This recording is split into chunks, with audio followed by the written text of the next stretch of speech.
Alright, let's get and see what we have to do today.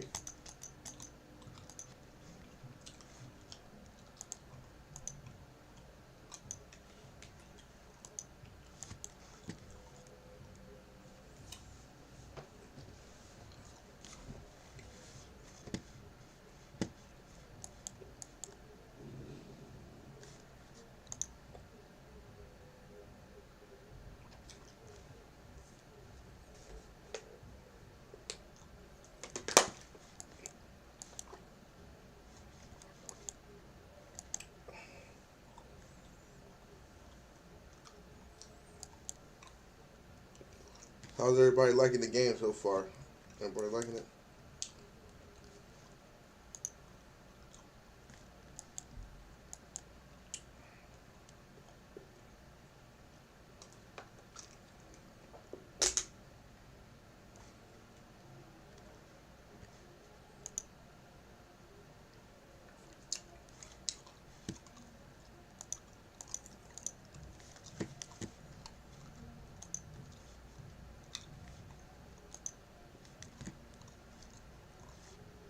Because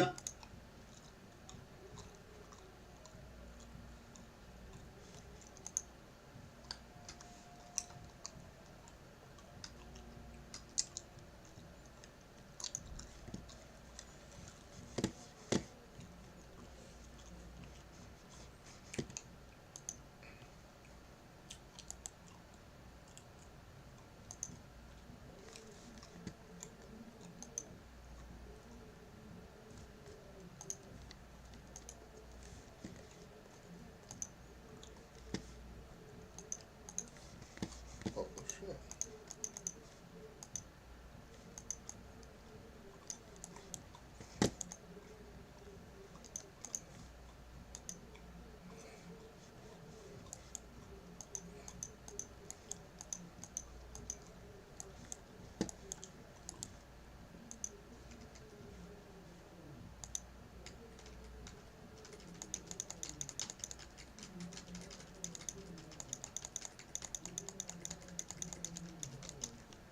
Oh, I got a fucking weapon equipped. Damn. Rookie mistake.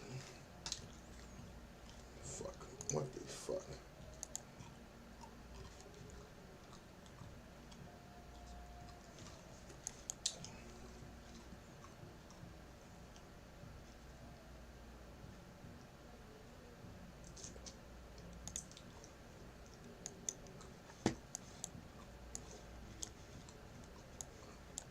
I really truly don't know what I'm supposed to be doing.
Yeah, guys, I don't know what I'm supposed to do. I gotta wait till my brother get back home.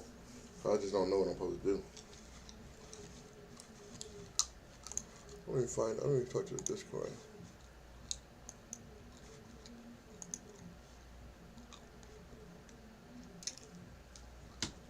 Yo.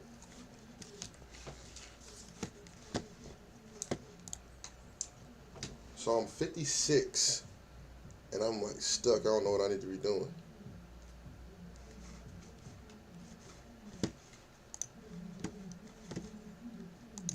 So I'm 56, but I don't really know what I'm supposed to be doing right now. Kind of like lost, running around and around and around.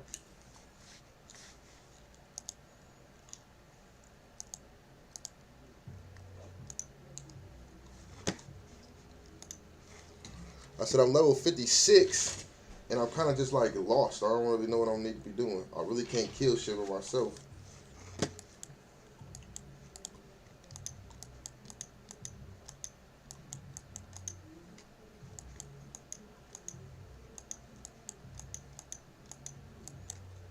Like, what zone should I be looking in? Because we did a whole bunch of them yesterday. I really don't know. What's a good place I should look at?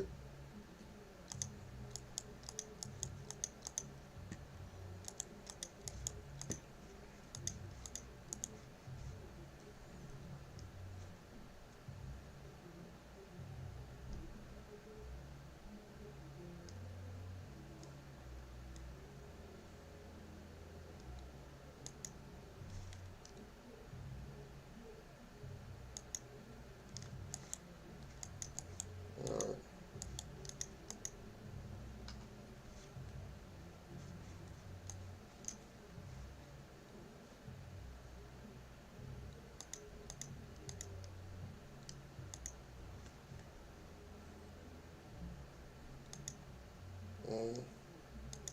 Yeah. Yeah. All right.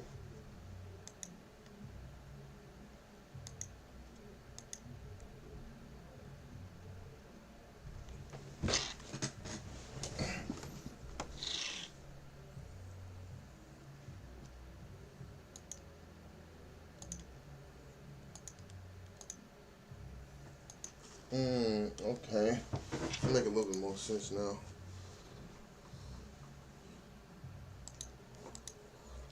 All right.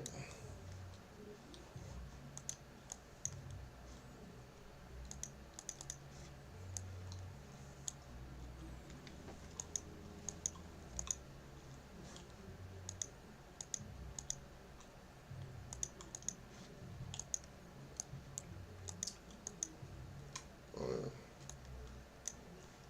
All right. Back. 55. Go to no. Yeah. All right. Back. Appreciate it.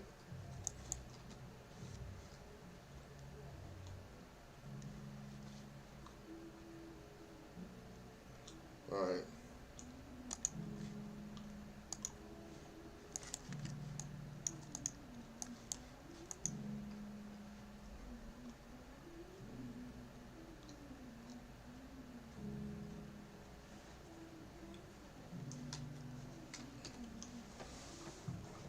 Let's see.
keep doing that?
No dungeon. No room dungeon.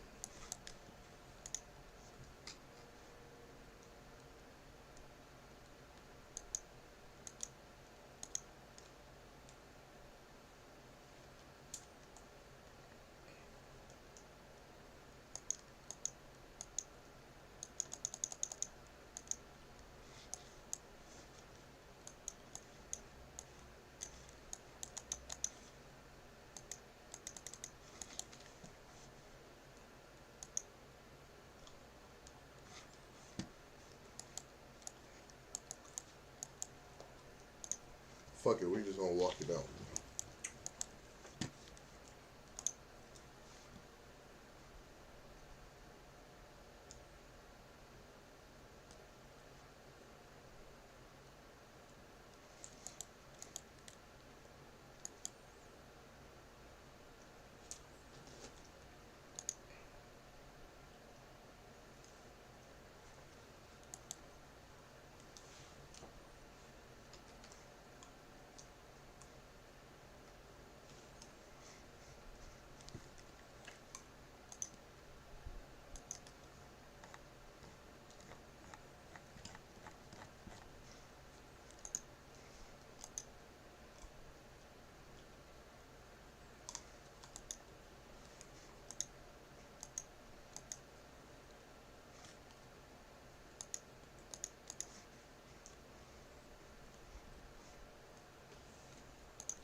job I could possibly do.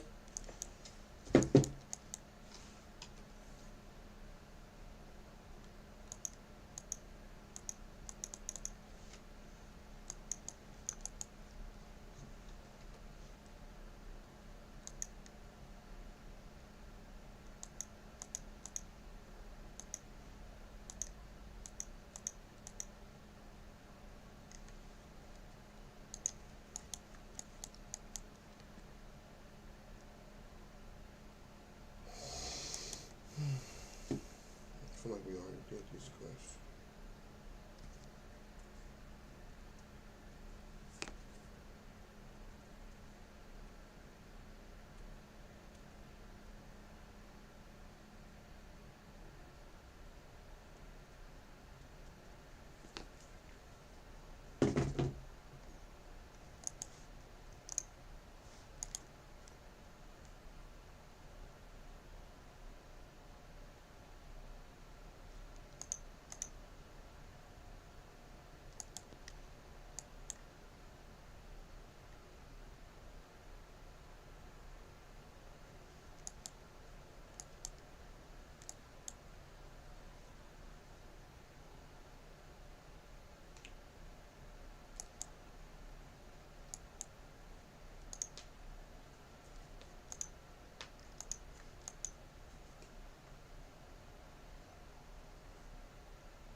Thanks for the follow, brother.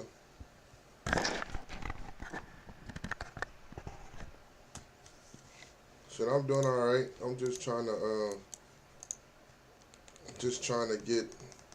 I kind of finally figured out what I gotta do now. You play?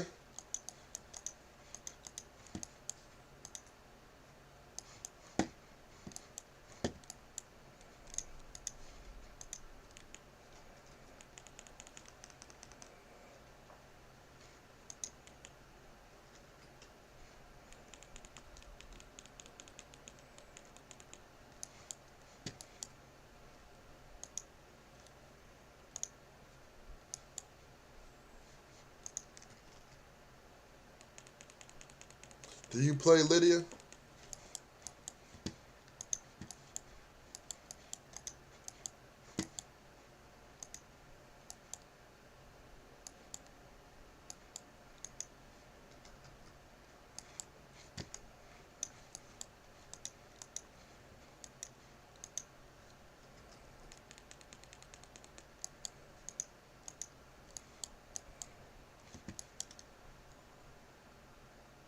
I'm from the United States. I'm from Texas.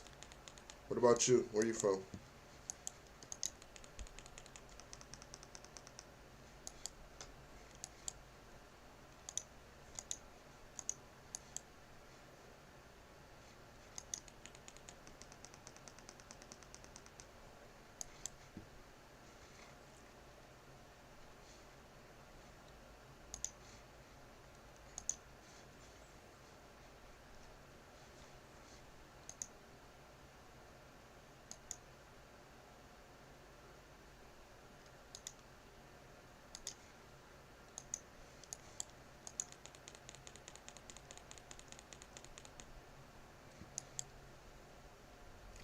Actually, I was born in Germany. My dad was in the military in Leech or whatever.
Well, I was only there for like 3 months of my life. I wasn't there very long. Just my I was just born there because my dad was in the military.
I mean, you can send me some of your work. I'm kind of new streaming, so I'll check it out. I'm not opposed to it.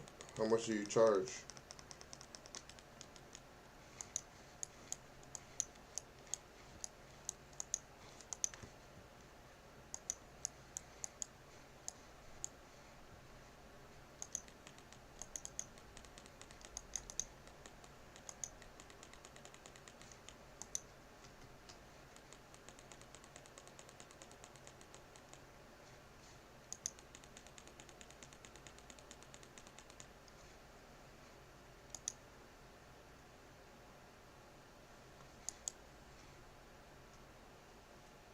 I don't even. I really, honestly, I don't know. I don't know what you do. You say you do actually do art for gamers and streamers. Like, what kind of art? I'm not sure.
But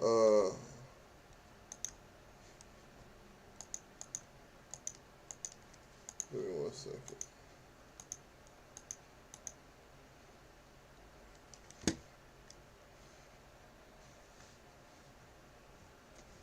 Send me your Discord.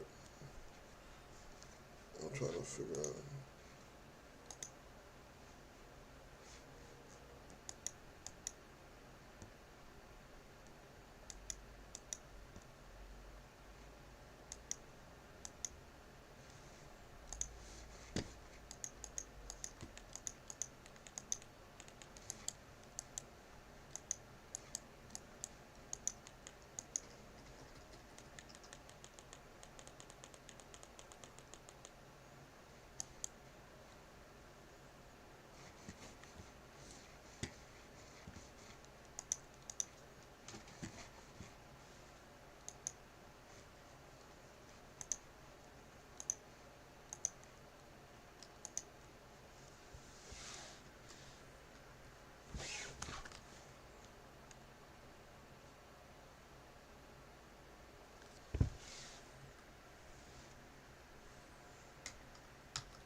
Okay, I sent you an invite.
I'll check it out when I get a chance.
Yep, for sure. I'll check it out.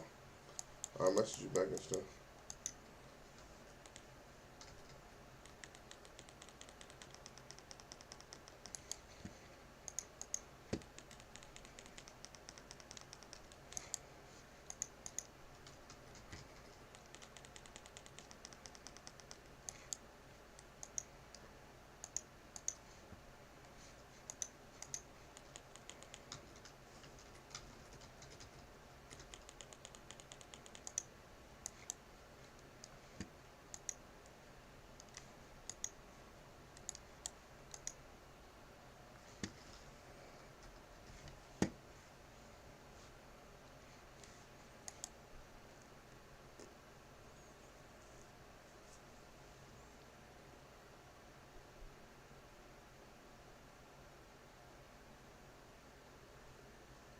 I'm gonna check it out. I might be interested in it.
Nice. I appreciate you. Have a good one, man. Man, look like you a girl. Yeah.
Check.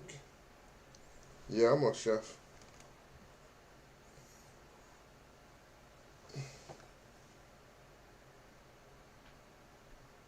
Oh, I got you. I'm just in the middle of doing this. I'm gonna look. I'm gonna look for sure. I just ain't. I just don't have a chance to do it right now. I'm doing this quest. I'm gonna check you out though for sure.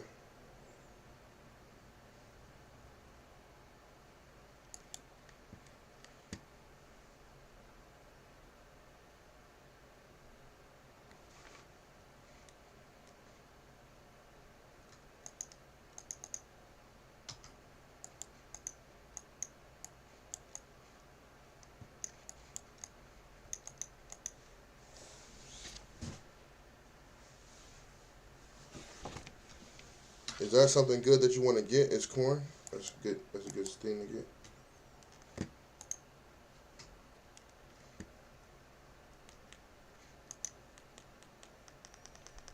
Is corn a good vegetable to get?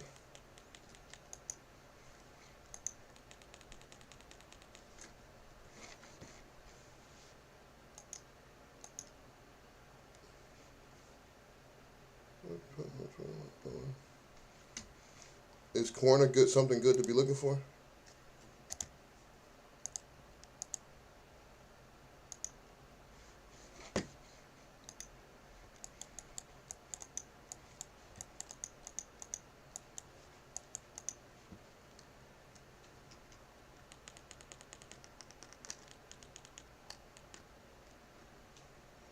No, I ain't popping no scrolls.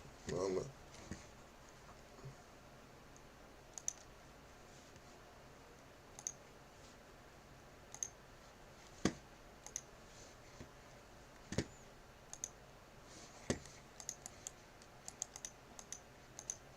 Is it IQ?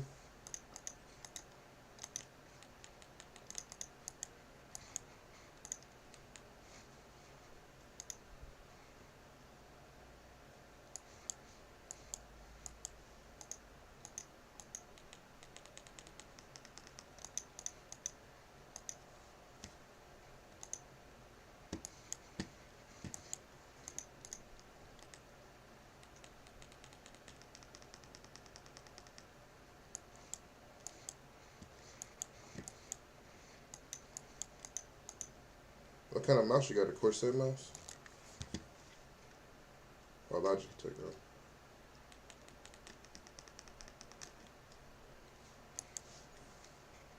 Yeah, I got the Corsair that has the 1 through 12 buttons on the side. It actually makes shit a lot easier.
don't know if I can kill one of these things though.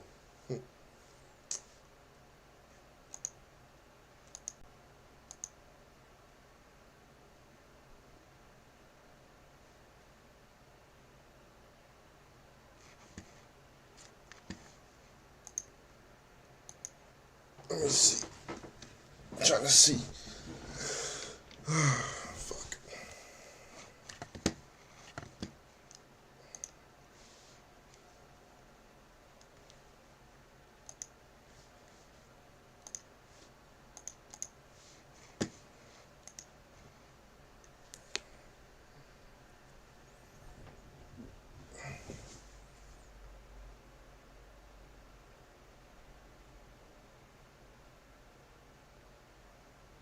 Okay, Linda, I see your message on DM.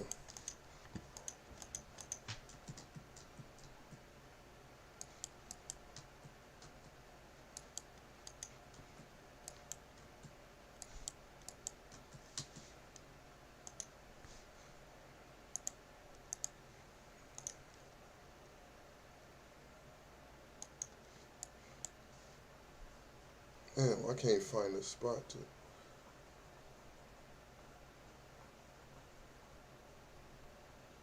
Yeah, I'm gonna check it out.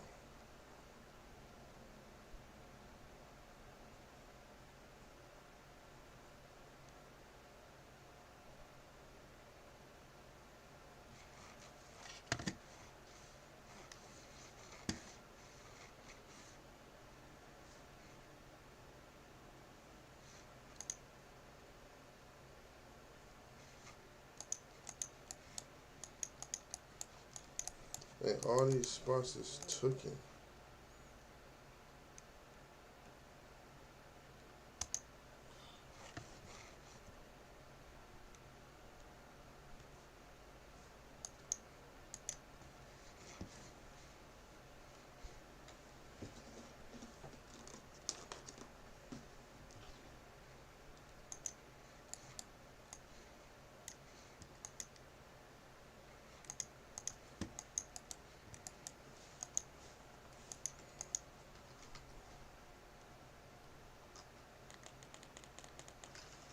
Oh shit, no.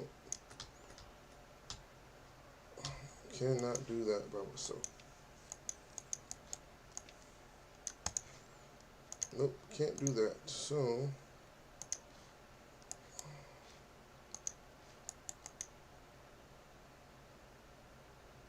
oh,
Oh, I see what you do. That's actually pretty sweet.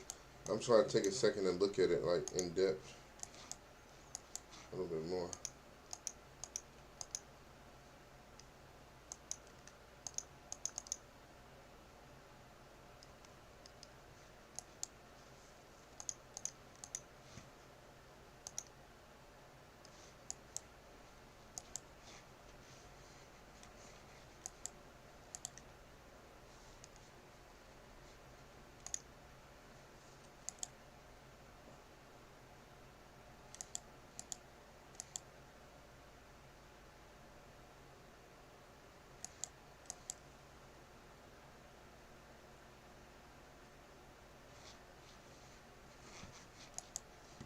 Like me talking or the gameplay.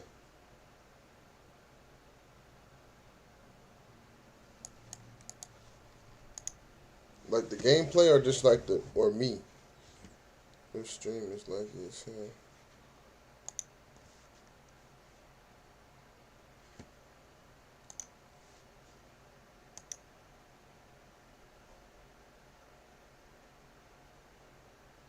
Hmm. I'm not sure why it's lagging.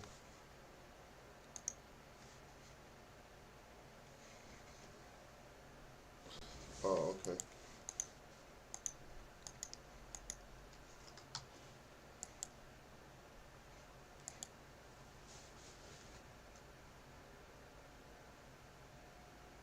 Yeah, it's definitely like Albion Online. Lost Ark. I didn't really play Lost Ark, but it's kind of like Albion Online.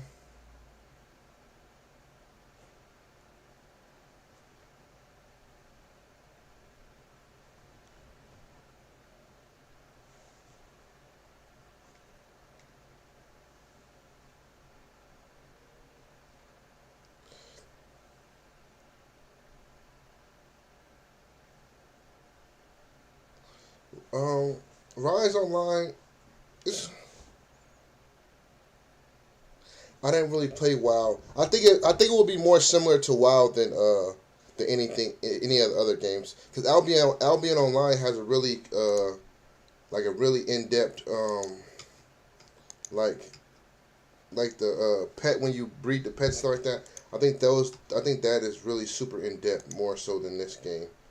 But granted, I'm still kind of new still, so I'm really still trying to learn it a little bit.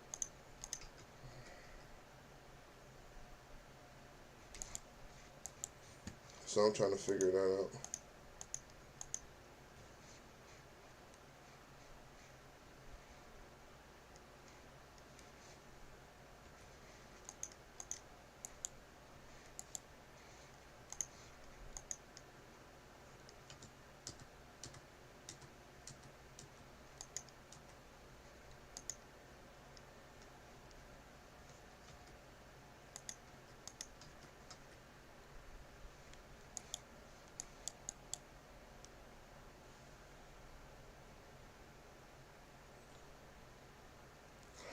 Oh shit! I'm playing. You talking about? Do I play on what's like the NA server or the UEW server? What do you mean?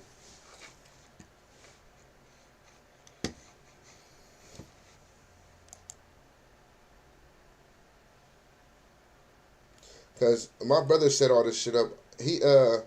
I got a VPN and I do in Turkey to play this game. I don't know if that makes sense. That makes sense to you. Oh, I'm in the States. I'm sorry. I'm in the States. I'm in Texas.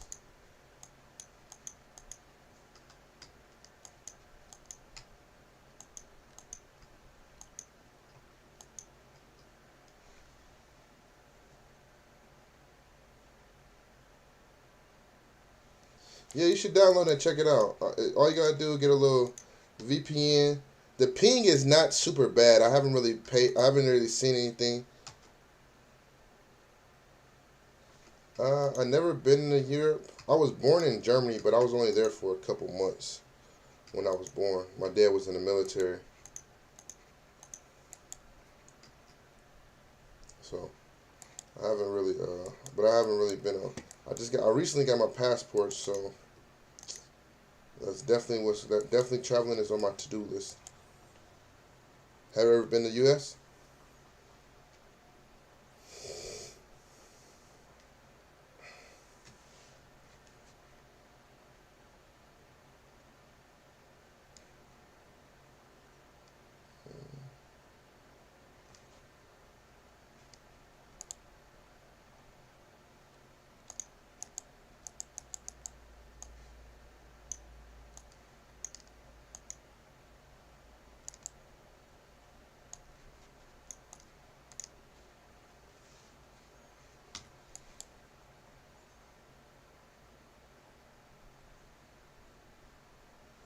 Shit, I'm not sure. I'm not sure about how that is.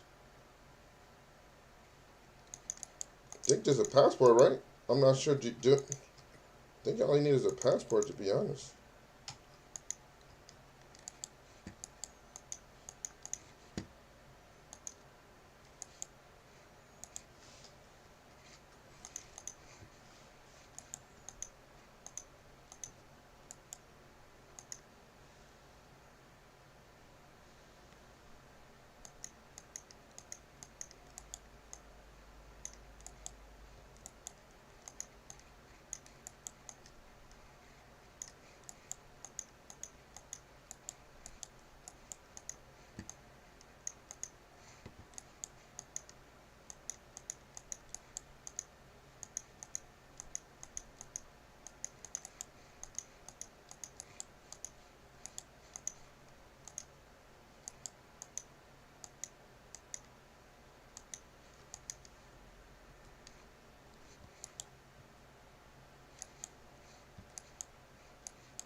Do you have to find butter, or how do you make butter?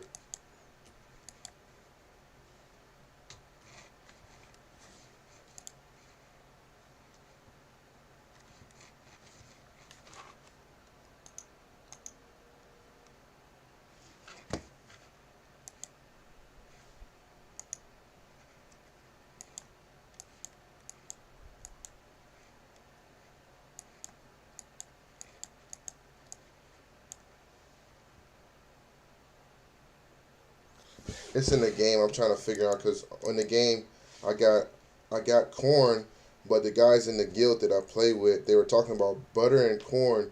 You can get those together and make a XP scroll or something like that. So I was asking the people in the Discord, what uh, what do I need for that?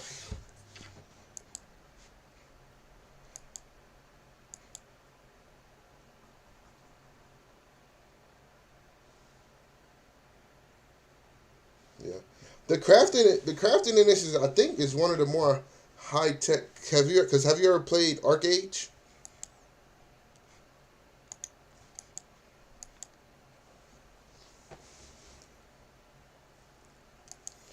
It definitely is overwhelming. And I think this game is super pay to win, and I'm not for that. Yeah, Arcade Unchained. Now that's my personal favorite. That's my personal favorite MMO ever. Like, cause I'm a normal I play NBA 2K, like the basketball game on the PS5. That's what I normally play. That's the gaming that I do. But my brother, he's a big into MMOs and stuff like that. Like he played Black Desert, all those. So he got me over to playing these MMOs, and I actually enjoy them. But my favorite one, hands down, is definitely going to be Arcade for sure. What's your favorite MMO?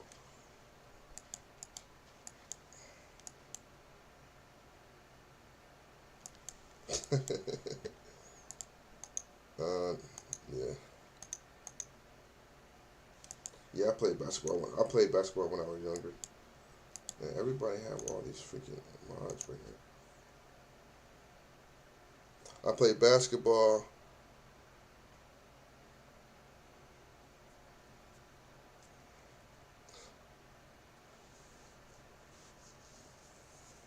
played basketball, I played football, I played baseball, and I ran track.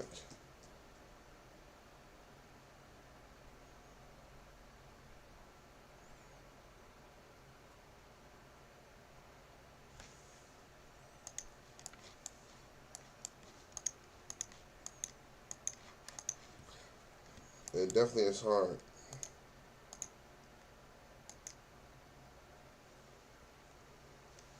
It's a lot of time consuming. Right now, I don't really have a schedule the way I play or whatever. So I just kind of hop on. That's like the number one thing you don't do. Just hop on when you hop on. But that's how I do it. I just hop on when I have a chance to. I figure if I'm playing the game, why not turn the camera on, turn the lights on? Because I have all of it. I used to be really heavy into streaming, probably about 3 or 4 years ago, and now it's kind of now I just play it. Now I just play it. It's definitely really time consuming.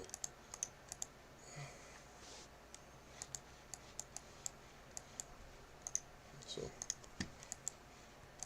like I don't be doing no editing of the videos. I really should. I think I do myself a big disadvantage because the way I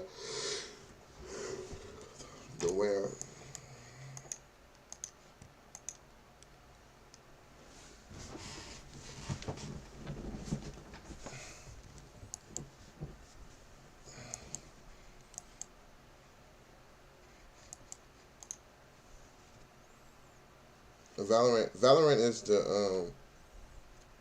a shooting game.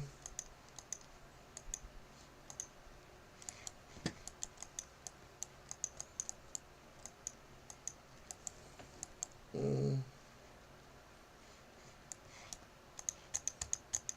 See, I need this is the quest I need though.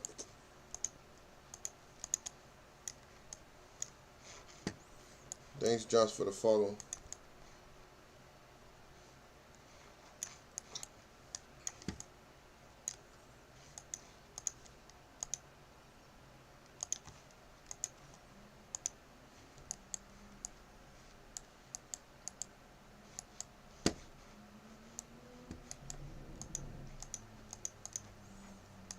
I cannot find an open area because it's all well. Okay, yeah, that's actually a really popular game that a lot of people stream actually.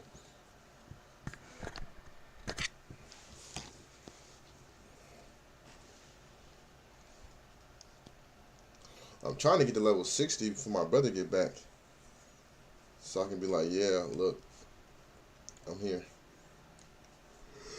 This game, you know how these MMOs are. They're so taunting and daunting. Yeah, I cannot kill these things. Everywhere else, so I'm gonna go back to Kingdom 1 and just go to a different place.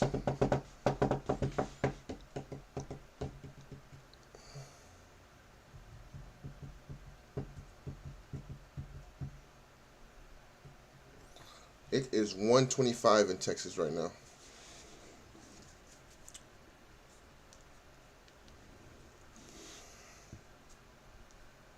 No, it's PM though. It's not AM.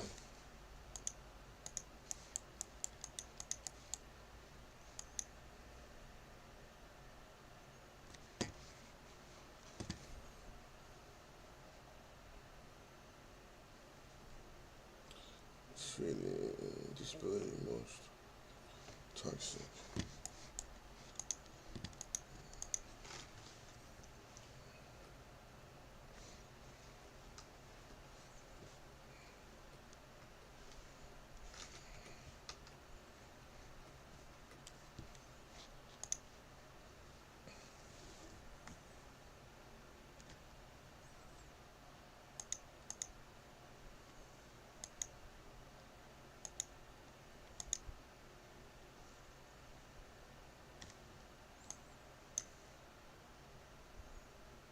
No, it's just me.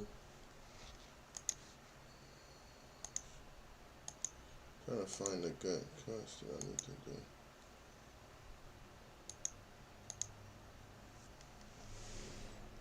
When is it? When? It is for an EU at the least. So, what do you do? I'm a chef. That's why I call myself. I actually own a catering company. I own a catering company, and I do a lot of. I'm a private chef for. I have a couple clients that I do some private catering gigs for. Do meal prep and different things like that. Anything food related, I do that.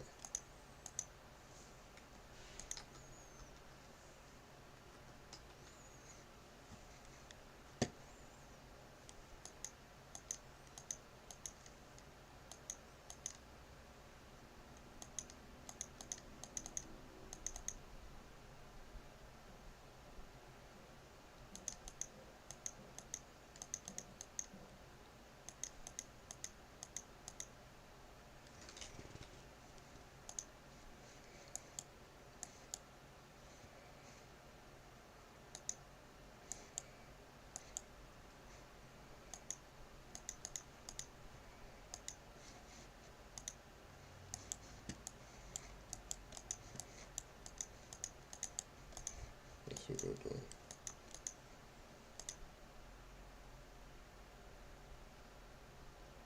Oh, I'm an actual chef. Like I own a catering company, private chef. I do things like that. So hence the name chef. I'm an actual chef.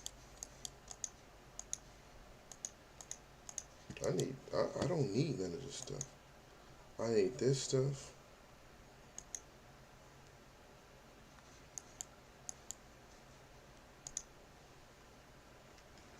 Yeah, if you check out the Instagram right up top, Chef Hunter 11, you'll see you'll see some of my work. You can go follow the business page if you want to. What is my wage? It all depends. Like it all depends with different events. Like if I do like a two person private dinner, 3 courses, maybe be about 260. I do a 2 person 5 course dinner, it'll be probably about 370, 400. It just all depends on what they're doing. The weddings are 12 to 15,000.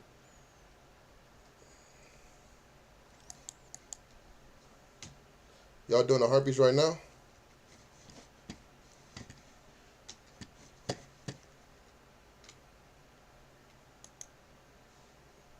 Y'all doing the harpies right now? Y'all got a full people? What kingdom are y'all in?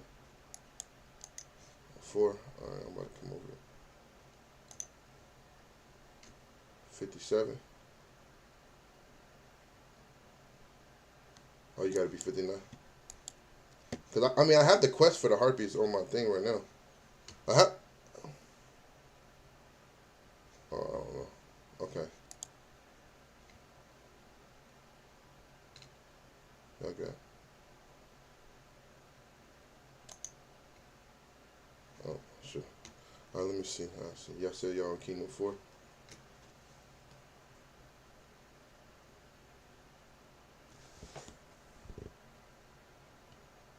Is it better now? Can you hear me better now?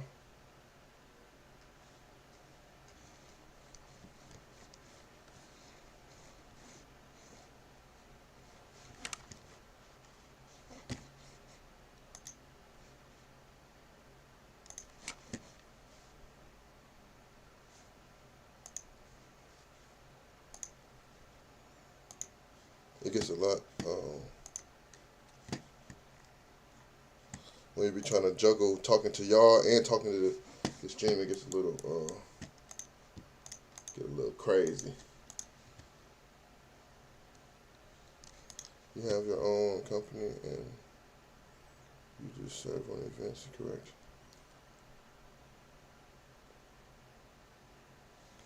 Yeah, Linda, I've seen some of the stuff, but I just can't. I'm in the middle of streaming, so I can't really look at the stuff you got. I see it though. It look good though. The stuff you got, it looks good.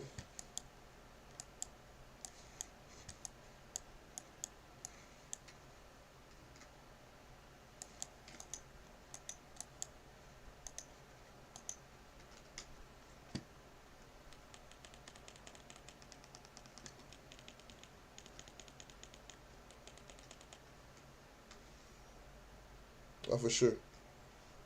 So have you? Oh, you have your own company? Yeah, I have my own company, and I do events and different things like that. The biggest event I've ever done, I did a wedding for 302 people.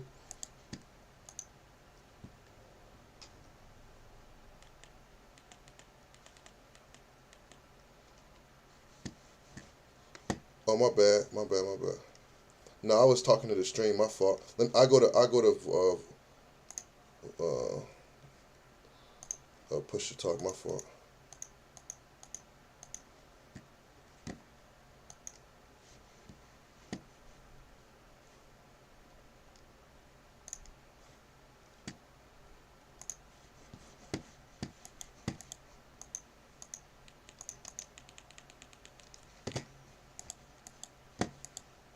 No, I really don't know what I want. I don't even really stream for real. I just like kind of like a just the new game came out. I really don't even know. You gotta give me a second. I'll take a look at it. I promise when I get done with the stream.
No, I got you. I'm gonna check it out. I'm gonna check it out.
Yo.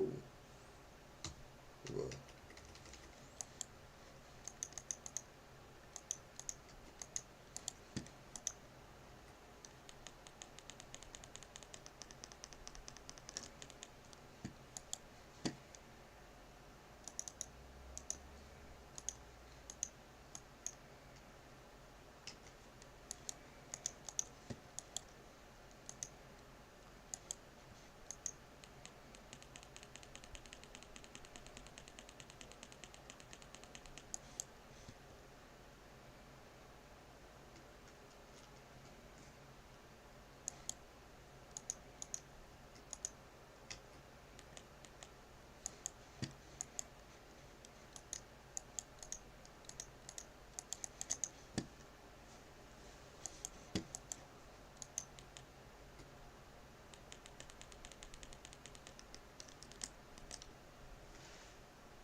Maybe they're going to do something I need.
I'm gonna need one more of these. Shit. I'll be right back. I gotta go to the bathroom.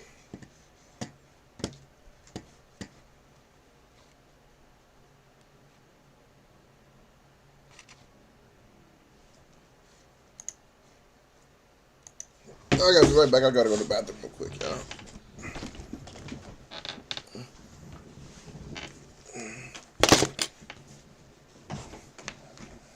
Sounds like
oh, excuse me.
Shit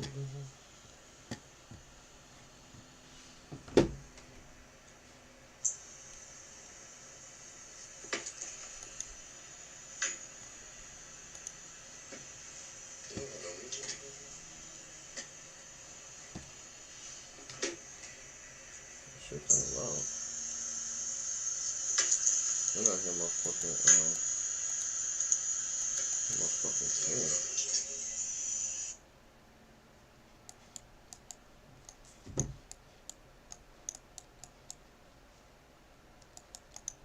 I just need one savage rifle. I know I can't kill one either myself. I know that for a fact. But let's give it a whirl.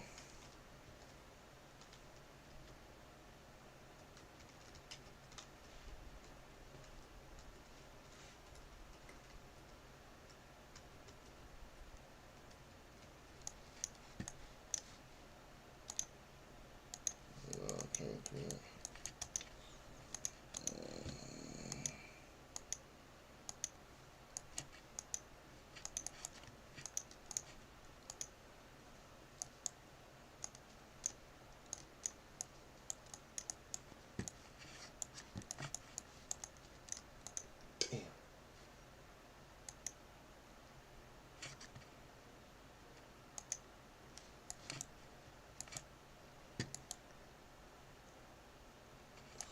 Actually, I know which one is this one.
Saw a bunch of people on this one.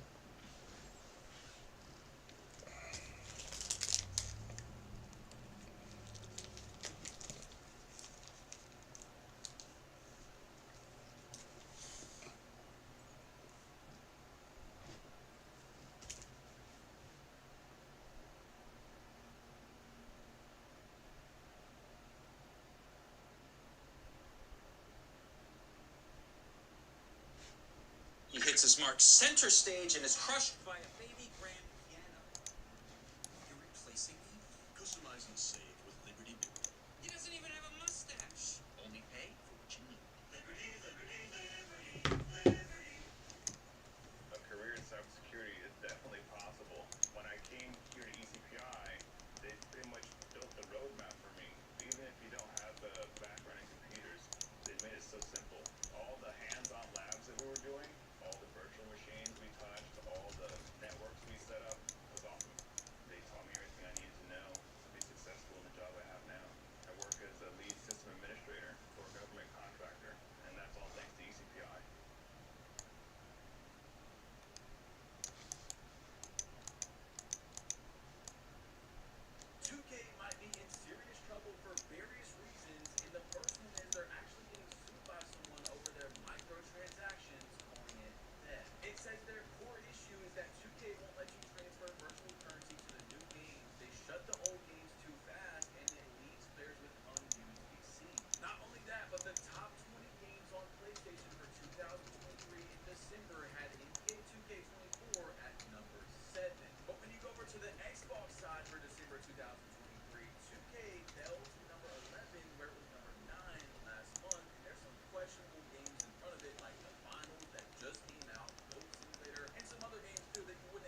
I'm just streaming right now.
Build your website today with GoDaddy Web Hosting Plan. Faster load times are great for busy businesses that need more speed.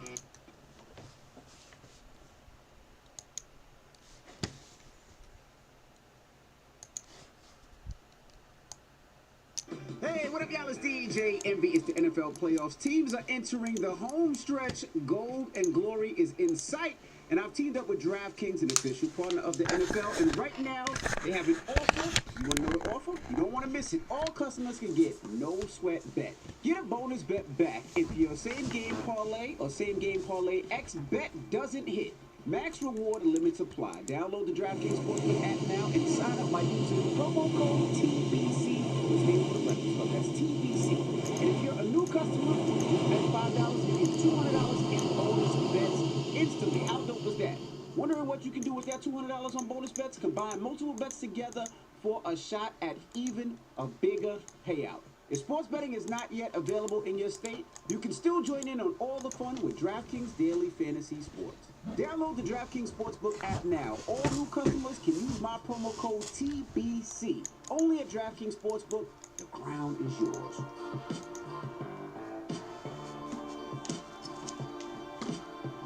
Wake that ass up. In the morning. The Breakfast Club. Morning, everybody. It's DJ Envy, Charlamagne the Guy. We are the Breakfast Club. We got a special guest in the building. Yes, indeed. Brother Kevin Gates. Welcome back, brother. Thank you for having me. How you feeling? Why Good you laughing, brother man? Kevin Gates. You look clean, my brother. Yes, you do. Man, I should have did this off the app. What? You promised me that last time. if I brought you the book, that you will autograph it. Oh, And you gotta put the one that's gonna be worth money though. Put the signature worth that's gonna be worth money. I need both of my books I got autographed. you. I do that before the interview over. I got you. Thank you. I got you. Well, how you feeling, brother? How do I look? Amazing. Great and amazing. I just ran a mile Look happy. in like 6 minutes before I came over here. Really? Outside or in the hotel or on the treadmill? On the treadmill. Yeah. That's your routine in the morning? What's your morning routine? Yoga, just movement. I'm gonna say just movement, moving the body around, raising my frequency. Man, the But inside running is easier than outside running. You gotta deal with the elements. I like outside running more. I don't know. It's just when I'm outside, it's just like I like to be going somewhere. 24 degrees though outside today. I just was outside at the lamb truck with shorts on and a hoodie. For real, like that's cryotherapy for me. Like when you subject your body to cold temperatures, what it does is, in order for it to stay warm, your body kill off all your bad cells, all your inflammation and things of that nature. So it was therapeutic in nature for me. What got you into knowing yourself and knowing your body so well? How did you get on that journey? I used to do drugs, and drugs used to make me feel good. And I believe that rehab is for quitters. So I never been to rehab. So now it's like I do things that make me feel good. Working out makes me feel good. I'm addicted to it now. Before I work out in the morning, don't talk to me. I'm a grouch. I'm going to curse everybody out. Just let me get this workout out the way. And then after that, hey, I'm good. I can be of service now. You know the beauty of what you said? Most people will say that about coffee. Most people will say that about weed. You know what I mean? I can't talk to you till I drink my coffee. I can't talk to you till I smoke my cigarette or smoke a blunt. The fact you said that about exercise. That's crazy that you say that. Those are rituals. Like my morning ritual is working out. And that's crazy that I got a coffee brand called Ritual. Like as far as me being one of the generals, it's General's Ritual. That's my coffee brand. And that's a ritual. That's one of my rituals in the morning. I gotta have my coffee. I gotta work out. I gotta get up in the morning, black coffee, cold shower, pray, stretch, work out. And you on. Then I can be of service. But before that, don't talk to me. I'm a grouch. Man, the thing I love about you too, Kevin, man, when I listen to the ceremony, everything you saying right now reflects in the music. Every single thing. You call it medicine music. Medicine music. Talk to me about what medicine music is to you. The music that raises your frequency. Like I used to just play a lot of songs on live, like, cause when I'm working out in the gym, I like to hear something positive but hard.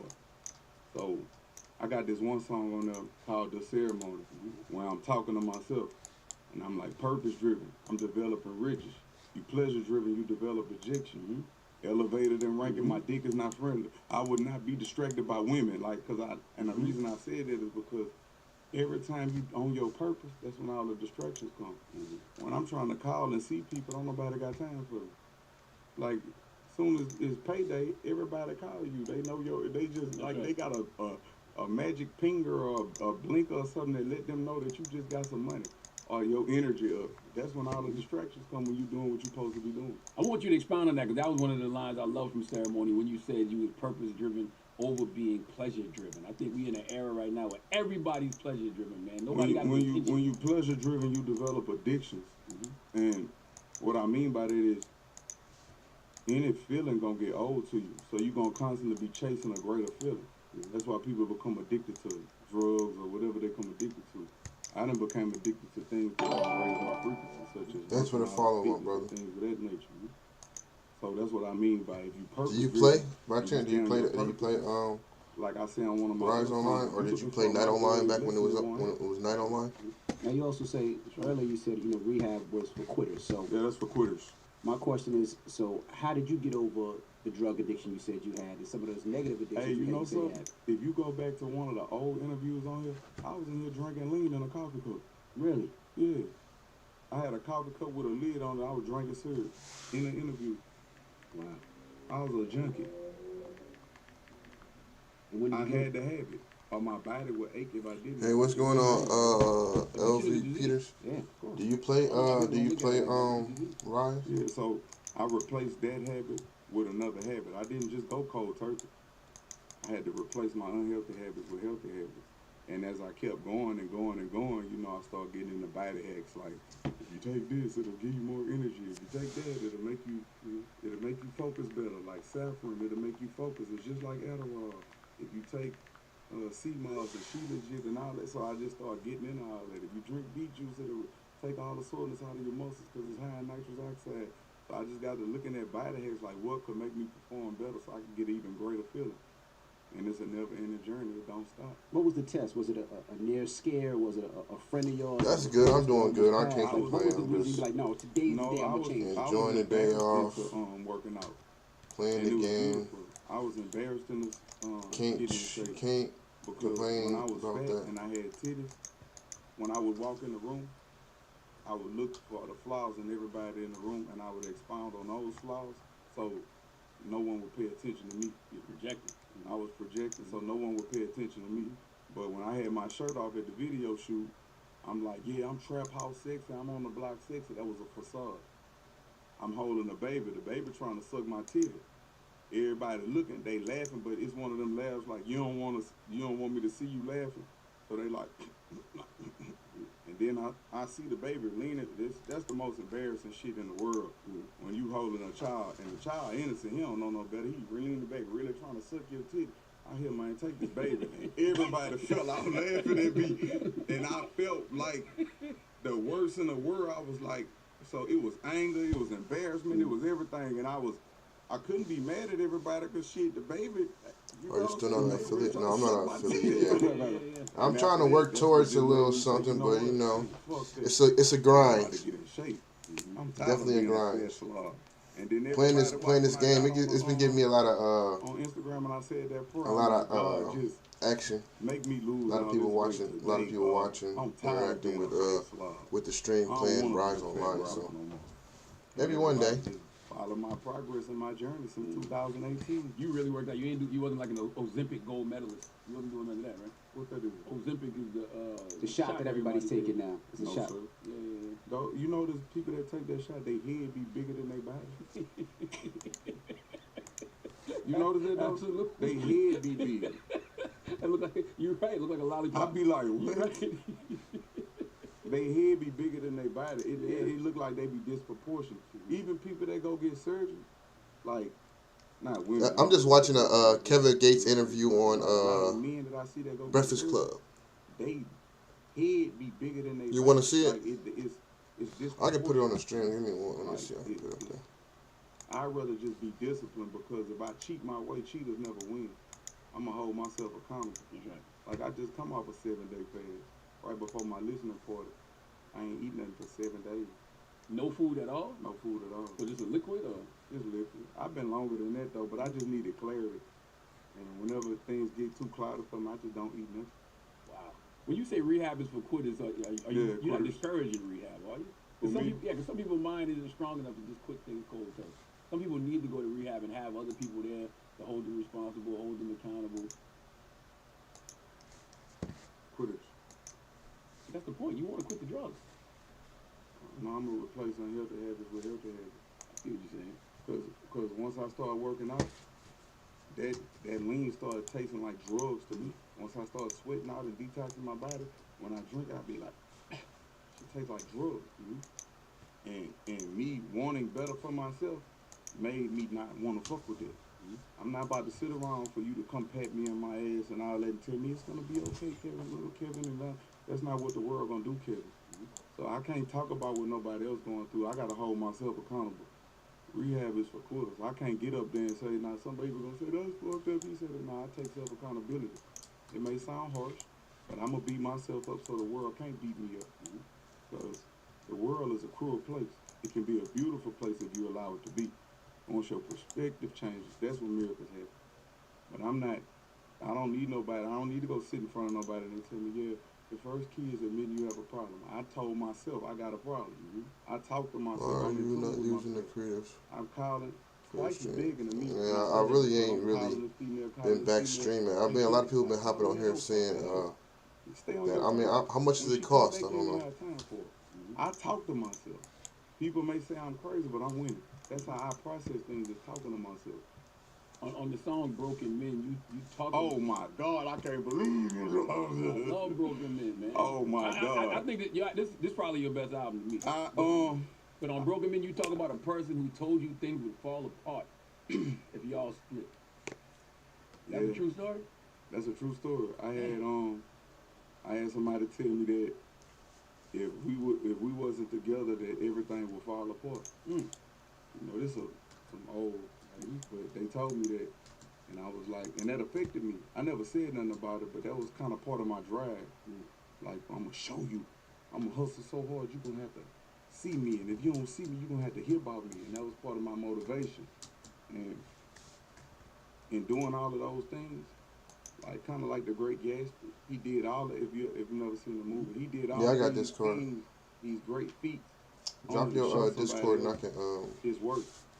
So I did all of these things just to realize that external things never add value, anything external. And it was like, the reason I called it Broken Men, because so many men go through that, feeling inadequate, not feeling good enough, feeling like they only as good as their ability to provide and to do. And because I still feel like that sometimes. Like what can I give? Did I do enough? And things of that nature. But I hate to sound like one of them people that what you call them? You know them positive people that Motivational speaker? I hate to not them. Guru? No, the ones that go hiking and shit with you. Hippies? They your sponsor. You said hippies. You You'll call damn them hippie, man. your sponsor. Accountability partner? Yeah, they'll tell you you are enough. Oh, motivational people. What you mean? that's like a sponsor, like a positive Like your sponsor. sponsor, Like like your your sponsor. positive sponsor. Yeah, I know you're talking about. I hate to sound like one of them, but you are enough. Like anything external doesn't add value. Yeah, You yeah. are enough. I didn't know I was enough till I got to really know myself, and I'm like, man, I'm fly. And that's kind of like, I still like to wear jewelry and stuff for my brother, but at my listening part, I ain't even wear no jewelry. Emmett came and gifted me with this watch I had never seen before, and then I just put it on. I said, I ain't even gonna wear no jewelry. I am the jewelry. But I think in a situation like that, you know, back to what you were saying, a lot of times your partner or your friends around you should be instilling that into you. That's why you talk about positive energy and your friends of positive frequency. Yeah, I didn't have that around me coming from where I came from. So a lot of times when somebody can see your greatness, they'll say things to put themselves on the same level as you, so you won't think too much of yourself because you might get away from them. And you know, misery loves company. Question, was that person right? The person who told you things wouldn't work out for you if y'all split? Look at me. I'm talking about Obviously just for the moment. I'm talking about in that moment. Look at me. Yeah. Look at me. Absolutely. Trying to find the love within. I've been thinking about you, and I can't pretend. I'm falling in love once again. No longer looking for love. I decided to let you in. Yeah, come on, man. We don't talk about the inspiration that women can provide like that. We just heard Rod Wave say the same thing. He was like, he got on his grind musically because his girlfriend at the time was a super NBA YoungBoy fan. I go back and tell her thank you all the time. Thank you for not believing in me. So y'all still have a good relationship. Yeah, we Thank you play. for not believing me. Well, I don't know where she is right now, but Okay. you know, I thank you. Back then. What did she say when you say that to her? She cried. She missed me. You missed that. I'm something serious. Yeah. I'm trying to talk about you. I got beautiful children and shit. Now life goes on. Now speaking of turned up, did you really go to a Beyonce concert and turn up at a Beyonce concert? Drop your Discord so I can I see. paid for my nannies, all my nannies to go to the concert. So you remember when they was supposed to come to New Orleans? So they had everybody outside, just outside. So I'm like, ooh, we gonna go because I've been going. I went to a Drake concert. You know, I went 2 nights in a row to Drake. I went to see Usher.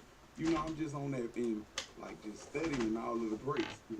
So, you know, if you go to New Orleans, it's a party outside before you even go inside. So I was done, you know. And it was a party outside before it was a party inside. So that was like, I'm beyond turned. You really turned during that time. Yes, Lord. If I come out the shirt, I love to come out my shirt. I mean, look at me. I love to come out my shirt. I love to take it off now. I used to hate I used to wear layers. Now I can't wait to come out my shirt. You ever wonder come when out that bitch right now. You ever wonder where the titties went? You ever look in the mirror and be like, man, they gone. It was dietary issues. It was dairy. It was the dairy I was eating. I still do a little dairy every now and then, but it got to be done in moderation because it'll cause you to have that little layer of fat like up under your nipples that men have. That most men don't notice. You still got abs way up here. You know what I'm saying? And that's what tighten it up, and dips tighten it up also. I thought I was gonna have to get that little fat removed. It scared me, but I noticed once I changed my diet and started working those areas, I ain't got no problem. I'm together now. Now back to the Beyonce freestyle. BG is on that record. BG and Sexy Red. One of the first, BG and Sexy Red, but this was one of the first times we've heard a BG verse. So was you and BG cool? How did you and BG link for this one? This is the first verse I heard. I've been knowing him because he like a friend of the family. Like I got cousins that know him, like Menace. I got Boogie, that's my brother. He know him. He grew up with them, and I've been knowing him for a couple years, maybe like 13 years. We ain't seen each other in about 13 years. I probably knew him a couple years before that. Maybe like we met like 2007, 8 or something. But through friends of the family, we always just been kind of cool. But Yeah, the whole I'll time check he it was in out. prison, we always sent the pictures and looked out for him and things of that nature. So his journey was our journey. He was with us. When we was in Germany, he had the pictures and everything. Like we walked him all the way down his whole bid. For people that don't know what that means, walked him down his whole bid. We joked him. We sent pictures to him. You know, we kept his spirits lifted. So when he came home, it was just only right. It was only right. Like it was beautiful. It was historic in nature to me. He's a legend to me. I love the way he sounds, because sometimes, somebody will go get locked up and they come home after a while and they got that old flow on it. But he sounds... I think he better than us. He sounds... He get up and work out every morning and everything. He on his workout shit. And he go straight to the studio. So I think this situation made him better than us. Man. You know, you talk on this album a lot about cleaning your sins. What does cleaning your sins look like? What kind of sins? Just send me an invite. It's Chef Hunter 2011. Some sins people say, CH some sins people say EF like, HUNTER 2011. Some sins you gotta forgive yourself for. What are those sins you talking about? Because to me, everything seems like like you said, a self-awareness journey, a reflection of You talking about when I say heal them, cleanse, was floating on top of my head, cleansing my sins, all of my sins. Okay. You know, when I go up on the mountain, I ask God for forgiveness. Hey, forgive me for the things that I did unknowingly. Forgive me the things I did knowingly. Just forgive me. And then I forgive myself so I don't keep looping in it. What does that feel like? Do you feel it? Like, do you feel something removed from you? Or Yeah. something come off the spirit? You can feel it. Yeah. Like you can sit right here and say, on this holy divine day, I hereby release all the energy that no longer serve my higher self. And you're going to feel lifted. Because we empaths, we pick up on energy everywhere we go. Now, some stuff, a lot of people say that I did, they look at it as sins, but I don't look at it as sins. I look at it that needed to be done. So them ain't the sins I'm talking about I need forgiveness for. If I did that, I meant that. For some things, it just had to go like that. What you mean, like discipline, like violence? Yeah, standing up for myself. Because, a lot of times, people don't learn from just talking. Pain sometimes has to be the greatest motivator, from what I learned. It's actually better when I don't feel like self-defense is a crime. No, not at all. Not at all. And it's actually better when you got a clear mind because you know you're not projecting your pain and hurt onto somebody. So you know you only defending yourself. I don't operate like that, but I'm big on respect. Like, I'm super big. I'm still big on respect. Because at the end of the day, that's all I have. But I lead with my respect first. But they got some people that, and I tell my children this, I love y'all. I do. And I'm a great father. But some people did have to know me as a monster. Because that's the only way that they would stop. I love birds calling too, man. And you say you a Palo Santo big torch lighter. You say prayer is more important than exotic cars. Yeah. And to me, was it intentional to put lyrics like that in a song called Birds Calling? Because people will see the title and think something else. Yeah. It was intentional because, like I said, I got a new coffee brand called Ritual. It's out right now. And it was beautiful because I went back to the trap, but instead of flipping bricks, it was keys of coffee.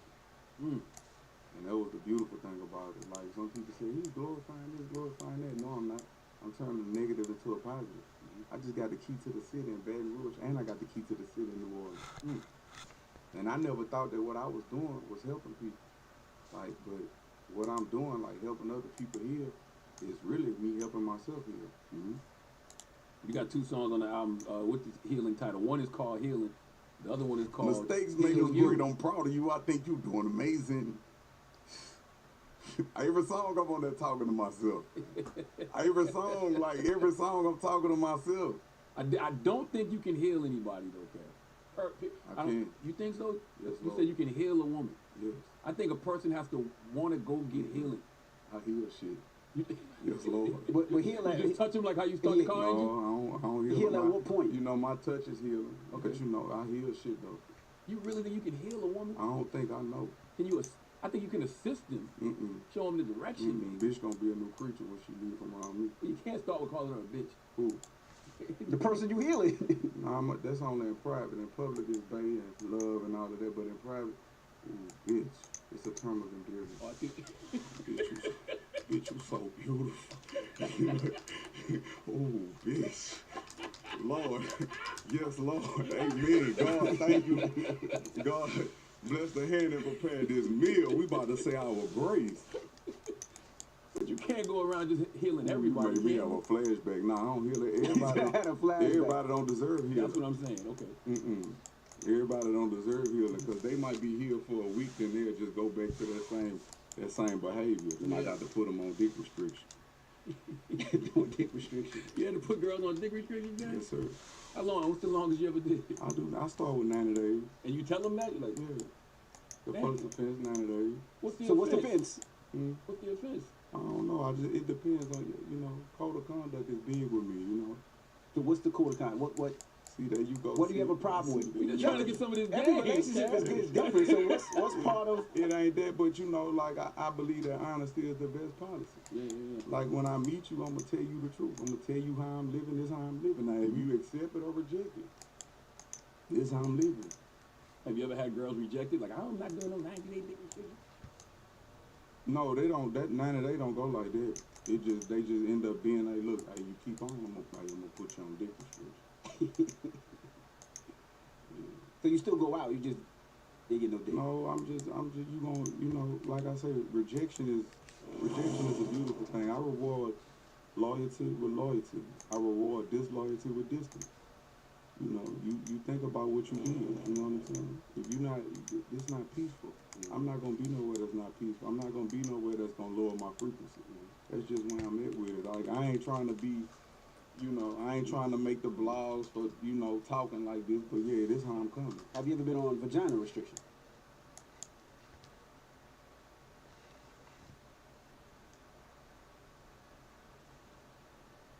Mavisinin fiyatına bak. Sebze fiyatlarına bak.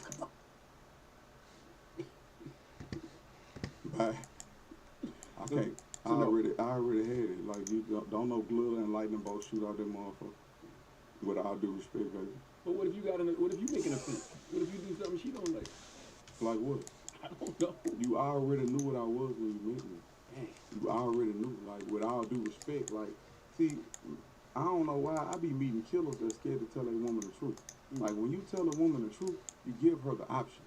Honesty is the best policy. Women have intuition. And the reason I'm truthful with a woman is because they're spiritual. They are spiritual creatures. They can transform liquid into something physical. So they already know you full of shit when they meet you. They already know.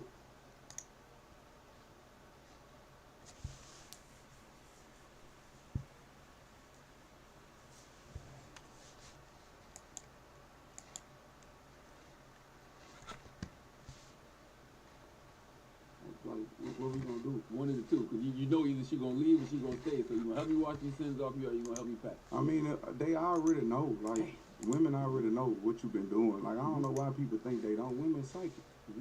I'm not about to lie. I mean, God done blessed me. I got too many blessings. So do you ever see yourself with just one woman? I'm with one woman right now.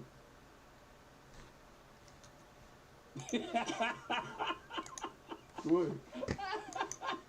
At the moment, When you talk about loyalty, when somebody's disloyal to you, how do you bring them back in your fold? Like once trust is violated, that's a motherfucker, man. It ain't gonna never be the same no more. I mean, suspect evil of no one until see it. Once see it, forget it not. Once an enemy could never be a friend. And That's just.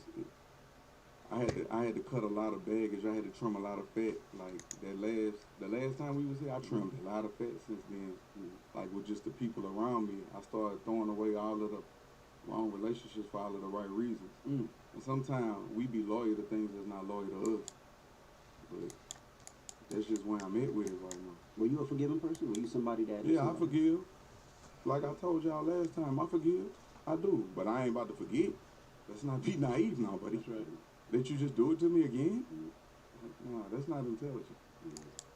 You told another great story on healing. You told a story about a woman not getting wet for you no more. And you said mentally she moved on. That was a powerful shit. Women can mentally check out. They can mentally move on. And you know, they have vaginal dryness. Their arousal fluid not there no more because they mentally moved on. That can happen. And what do you do when a woman's in that situation? You just let her go? I mean, the proof is in the pudding. You know what I'm saying? The proof is in the pudding. Now, she could have been dehydrated or something because she was on the plane, but I ain't got time to be in all that. You checked out, baby. Mentally checked out. Women mentally checked out. And I had to ask my mother what that was. She said, baby, she might have mentally checked out. Hey. That happens sometimes. Yeah. But what if it is just a physical ailment? Sometimes it happens because you not being the person that a person wants you to be. You know, I love you enough to let you go. Go find that person that you say that's better than me. Can't wait. Did that hurt? Everything hurt. When you love somebody, I love for real. But like now, I can't wait to get my heart broke. I just use it for motivation. This shit turned me into a monster. Look at me. That's the fuel to this. Stag it on me. Do it some more. Come on, let's go. Y'all ain't doing nothing but making me better. Every time I get mad, I'm in the gym. Let's go. They don't bother me. It used to. People don't even make me mad no more. I used to be like, man, it just pissed me. No, I'm just disappointed. I was gonna ask that. I'm disappointed in you. You know, I really had a lot of respect for you. There's some people that'll never re-respect me. There's some people I never re-respect. Cause I ain't about to sit up here like I'm perfect. I done bogus shit before. I done lame shit before. Everybody did. I done whole shit before. I thought that because even though I said something and I said it in dude's face, I still did some whole shit. Yeah, I said it in his face and we followed my grandfather, put him to the side. Man, that's some whole shit you did. You did some whole shit. Yeah, you told a girl this and this and that, and yeah, then you said it again because man speak twice. You said it in dude's face and y'all fought and all that. That's cool. Yeah, you was a man, y'all fought, but you did some whole shit, boy. Don't do that no more. So I ain't about to sit up here and act like I came out the pussy perfect, you know what I'm saying? I ain't come out the pussy wearing a bandana and all that, you know, with a pistol in my hand, you know what I'm saying? These are learned behaviors. You ever look at some of the stuff that people pick up that you've said or that goes viral and be like, they just misconstrued what I said? No, I don't really pay that no attention. I used to, like in 2021, I used to pay attention to Instagram, but once I deactivated my page for that year and a half, I engage with the world now, because comparison is the killer of all joy. Because if I say something, and they might just take a little piece of it and it go viral, but then when you go look at the real interview, you're going to be like, he really made a lot of sense. And that's what my mama said, man, don't even tell nobody. I know this going to sound weird. No, it don't sound weird. This me. I'm my authentic self. People going to either accept you or they not. And that's just where I'm at with it now. What made you take the page away for that year and a half? Was it clear your mind? I was depressed. It was causing depression because comparison is the killer of all joy. I'm comparing my life to other people's highlight reel. And it was causing depression. Once I got off there and started engaging with the world, I'm like, man, people love me. People love me. On the blacktop, people love me. People walk up to me and tell me, man, you changed my life. They don't really say that on Instagram. They say negative things. All the time. Of course. I mean, I seen something the other day when I guess you was talking Finesse 2 times, and people were, he said this. I'm like, y'all must not know Kevin. Oh yeah, I saw that. You said you gonna put his legs in there. No, I told him, have you ever seen any flaws? He said no. I said, if you do, will you please put my feet in the air? You slam you. If I do something, slam me like how? Like you a body slam. Like no, what? No, blow my brains out. put my feet in the Jesus Oh, Christ. shit, kill you. Damn it, man. kill me if I do something wrong. Like I said on the other thing, hey, find me them 2 niggas. Find me that one that can On say rumors, he stuck his on dick in rumors, me. yeah, rumors. And find me the other one that can say I told on him and something to jail. You find me them 2 niggas, you blow my mama brains off. I ain't never heard those rumors, Kev, by the way. Yeah, I No, know I'm that. just That's what I saying. said. When I heard that on the song, I was like, when the fuck somebody said that? No, I stand for something. Okay. So that's why I said that. You find me them 2 niggas, you can blow my brains out right here. I stand for something. You know what I'm saying? Find me a nigga that can say he stuck his dick in me, and find me a nigga that can say that I told on him and sent him to jail. Find me them 2 niggas, and you can blow my brains out right here. And I mean that. I stand for that. You know, because on the when you start paying attention to the internet, you can get lost in it. It's the blacktop that matter to me. That don't matter. That's just talk. That's internet talk. And some people live their life based on social media. But if you really get out in the real world and engage with the world, Right. the world operates 100% different than that shit. And I think sometimes people like you and Finesse, y'all forget, y'all know each other's lingo. So y'all having a conversation I amongst could be the honest. world. I could be honest with you. You never heard me address that, right? Because I really don't care what nobody think about. What he mean by put your feet down? Hey, try me. I'll show you. I'll show you what I mean. Hey, demonstration is way better than verbal. So like, I'll show you. You know, that's it. Hey, that's it. That's all. Like, I ain't about to address that because that's my brother. He know what I meant, and he know what I meant, and I know what he meant. So I don't see no big deal. Hey, keep me viral. But I'll be out this Friday. yeah, album coming out. The ceremony. Is it true Kevin Durant gave you some advice that got you in shape too? Man, Kevin Durant, that's my dog. And DeMar DeRozan. And Lethal Shooter. I ain't know so much psychology went into basketball. I started practicing with Lethal Shooter, and I'm thinking I'm just going to shoot the basketball, learn how to shoot the ball. Man, this dude. I said at me. Like, At me on there. It's Chef like Hunter psychology, 11. you do the individual Chef Hunter for the 2011. person. And he did that by just based off how I shoot. You anxious. You focus on the lash. You focus on your pass. Don't worry about the pass. Don't worry about the one you missed. Focus on the present. Stay in the present. Stay in the moment. And I'm like, damn. He picked me to pieces. And it was humbling. It was beautiful. Like, and then like with DeMar DeRozan, he showed me some shit. Kevin Durant showed me some shit. Like, it's more like playing chess than anything. And I was like, wow. When you say fit, you meant mentally fit more than anything. Yeah. Fit. Ability to take effective form. Right. That's what fit means. Now I love Letter to My Fans too. Oh my God. And you talk about a Man, that's suicide crazy. attempt on that record. Yeah, I made that song a long time ago. Wow. A long time ago. And I was saying, that's when I was going through the acting like everything was okay on Instagram. I was acting. I was pretending. I'm happy. It's okay to be angry sometimes. It's okay to be disappointed. It's okay to be upset. But emotionally and intelligently, how do we channel these feelings and these emotions? I ask myself, why am I feeling this way? But that's crazy that I put that song on there. I forgot that I put that song on there. But I owed it to my fans because I was pretending with them. And they knew. Is it triggering to hear that song now? No, not at all. Okay. It's beautiful because that's where I was at one time.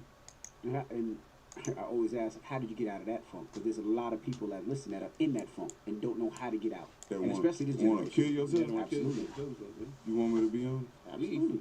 God. I was there. God. Like, when I was supposed to kill myself, God intervened. Because I ain't tell nobody. I don't do that. Hey, I'm about to. No. I feel like that's horse playing. I feel like you supposed to walk in here and find me smashed in here. I smush myself. That's not horse playing. He's serious. Man, I love y'all. I'm tired. All that's horse playing. You alluding to what you about to do. Now, you got to find me in here stretched out. That's the type of person I am. I feel like if you talking about it, you're not serious. But it was God. What was the intervention, if you don't mind asking?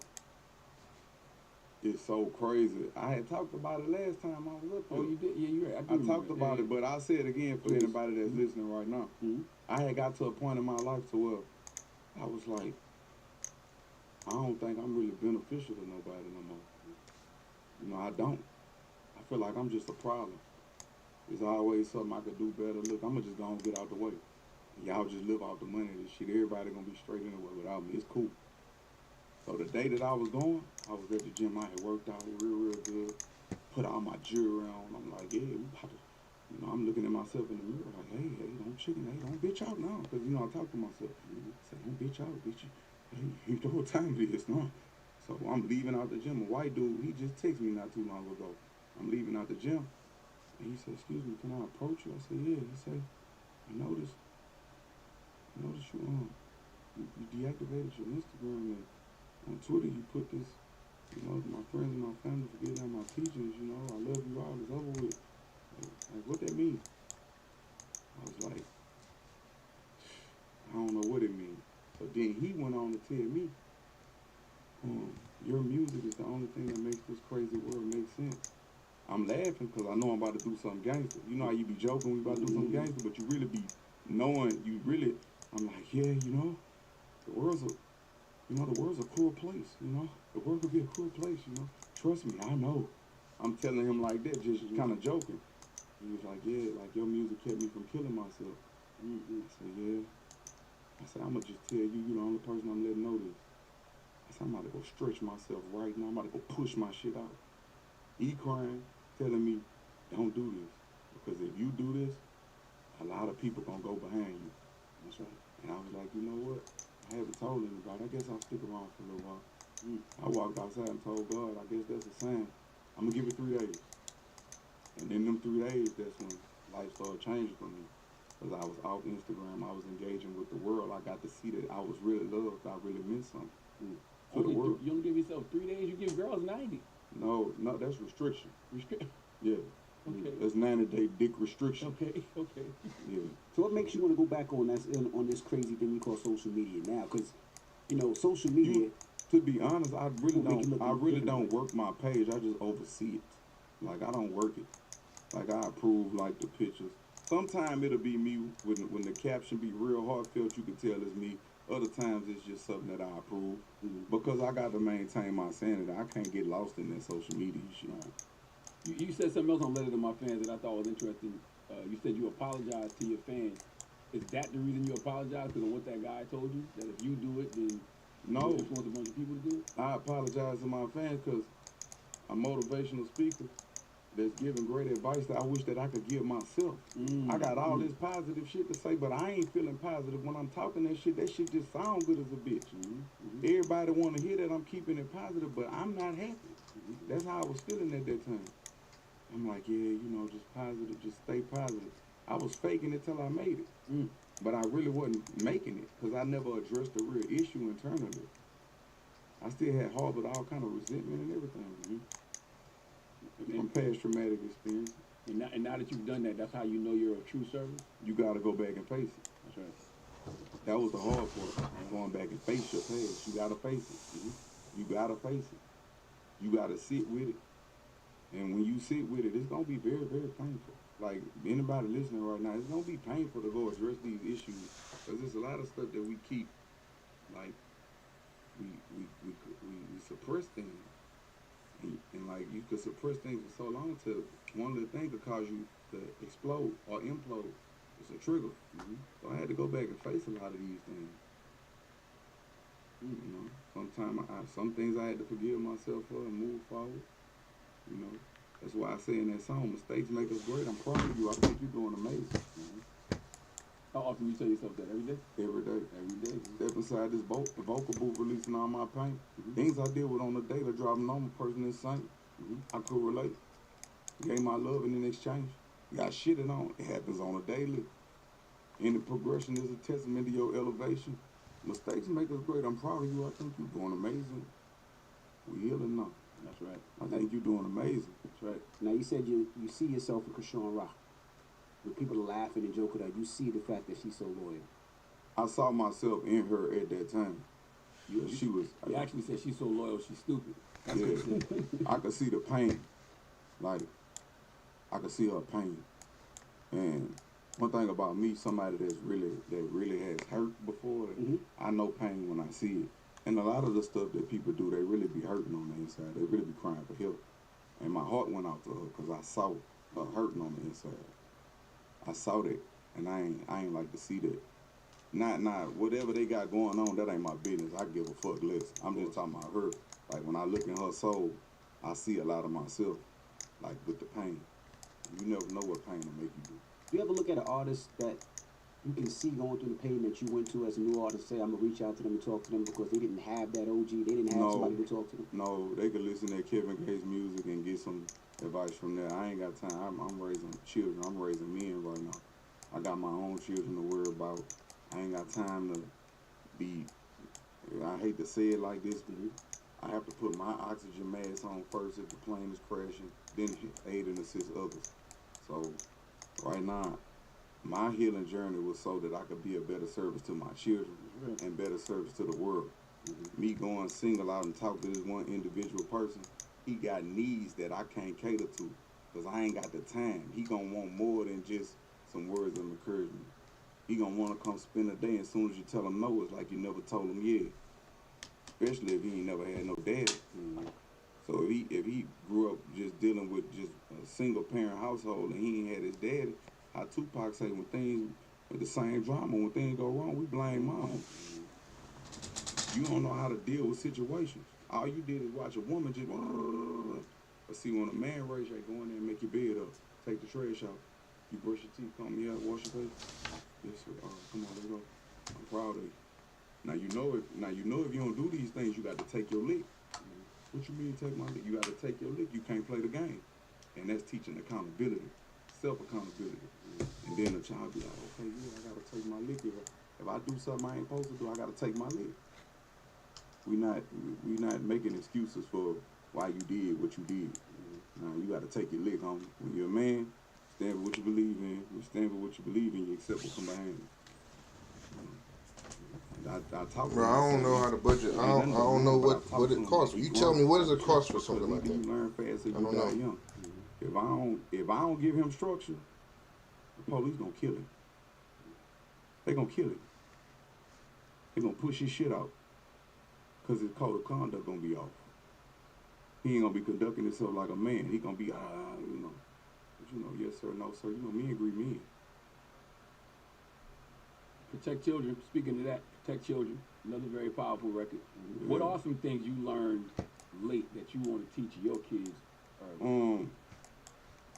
I hope it's not triggering. I really don't care if it is, because we all down and been through this. That was about sexual victimization. Protect children. I treat your children like my children, like my birth children. When we was little, they used to say we was the worst children. We all been through things that ain't our fault. You got to work with them. Protect children. You're not supposed to hurt children. And with that I gave my children a place, a safe space. I created a safe space for them to communicate with me.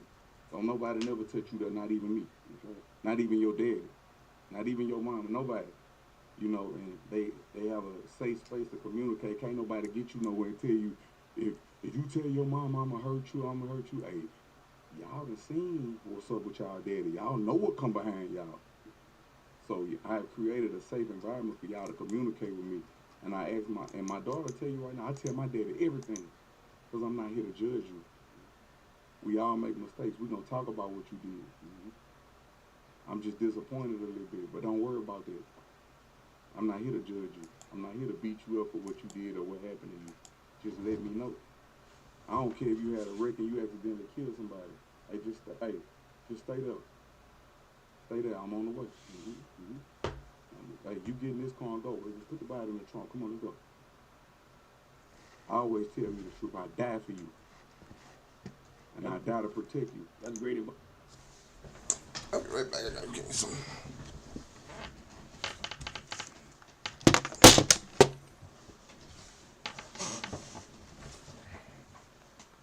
It is too hot for these. 4.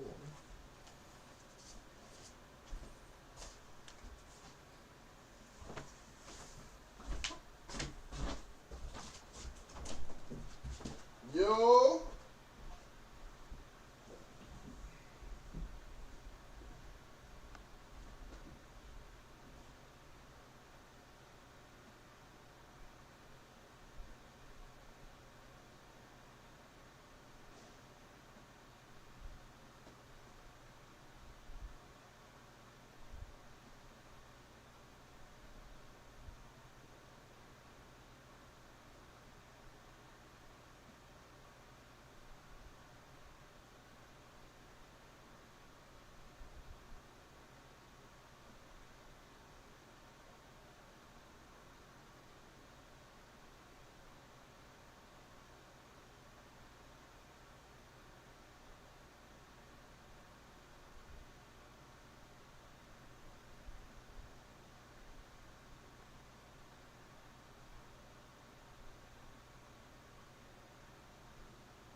My bad. I had to get some water.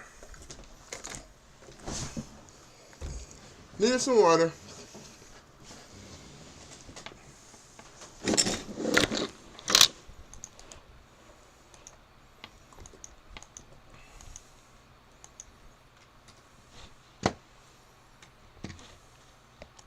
Like what you tell your kids too, as somebody who's been molested, right? When I was 8, saying that's exactly what they tell you. The person that's doing it will tell you that. Don't tell your mama. Don't. It's tell always your somebody close. It's always somebody in the family. Always, that's true. It's always somebody close. It ain't never no outside person broke in the house and did this. So I see it. I see it. it's somebody When I get off the stream, I will look at all y'all stuff. Look at you. Y'all starting to drop me a little up the wrong. I see everything. I'm gonna check it out. This led us to being violent. We didn't want to be violent. You know what I'm saying? We were good children. But that's just the outlet. It's like the side effects that come with this. Okay? It's like when I see children or women like I did, and then come to find out, I ain't even gonna say it, but when I talk to somebody else, I'm like, no, you're supposed to protect us. It happened to them too. You know what I'm saying? So it's like, it made me like overprotective of women and children. I had to realize protecting them is creating that space for them to communicate with you. To know what's right from wrong. And communicating with them. We trying to sweep that shit under the rug. No, we gotta communicate with our children. That's right. The album is out. Hold on, I got a few more questions. They asked me. Bro, they asked the same thing. I just sent them my stuff. Well, I spoke about it on the Mike Tyson interview. You know what I'm saying? And then shout out to Mike Tyson. I love that brother. We was talking about what made us become so violent. And I shared my story with him, and he shared a story with me. He was like, it's returned me to a moment. And I was like, I saw myself. When I get off of my stream, I'll send y'all a message and see what the best price is. I don't know. I always was a big fan. I always loved him, but at that moment, I was like, yeah, I love him. What's your relationship with Jim Jones? I see you and Jim Jones told a story when you was on Drink Champs about how you had a good relationship early on. I always had a good relationship with Jim Jones. He was fly. You know what I'm saying? And I hate to say this, like, I'm not trying to be racist, but I mean this with all due disrespect. It's hard for a bright nigga. You got to be extra gangster when you bright. You know, when you bright, you know, you be like, how you know how to fight so good, Kevin? Because I got beat up a lot. That's why. They always pick the bright nigga. They don't ever pick. This dude, he ain't did nothing gangster. He just ugly. He just ugly. Why are we ugly? Because we dark skin? No, keep talking. I ain't talking about you a chocolate nigga, man. I'm talking about an ugly nigga. He an ugly nigga too, but go ahead. He fixed his face. Nah, he would a yellow bitch don't like. Yellow bitch like chocolate niggas. They don't like bright niggas. Okay. Yeah, they feel like we. But then it's you ain't bright as him though. He's bright. You ain't bright to me, Kev. I'm really a nigga though. You know what I'm saying? I come up in the, you know what I'm saying? I've been battle tested. You know, I'm a fool. You know what I'm saying? You know, so, but just coming up as a child, you know, being bright with curly hair. You know what I'm saying? You know, I saw Jim Jones. I'm like, man, this nigga fly. He gangster. And he bright. I say that's raw. You know, I identified with this because I saw myself in him. That's why I always been a fan of Jim Jones. Sure, I am waiting. My partner to this day. He talks about a story. He said you refused to sign with Cash Money until y'all met. You met with him. I guess. Shout out to Jim Jones. I was up here in New York. I don't know if that's how you know, there was a third party. EI and Fee. I told Fee, I said, man, I want to meet Jim Jones.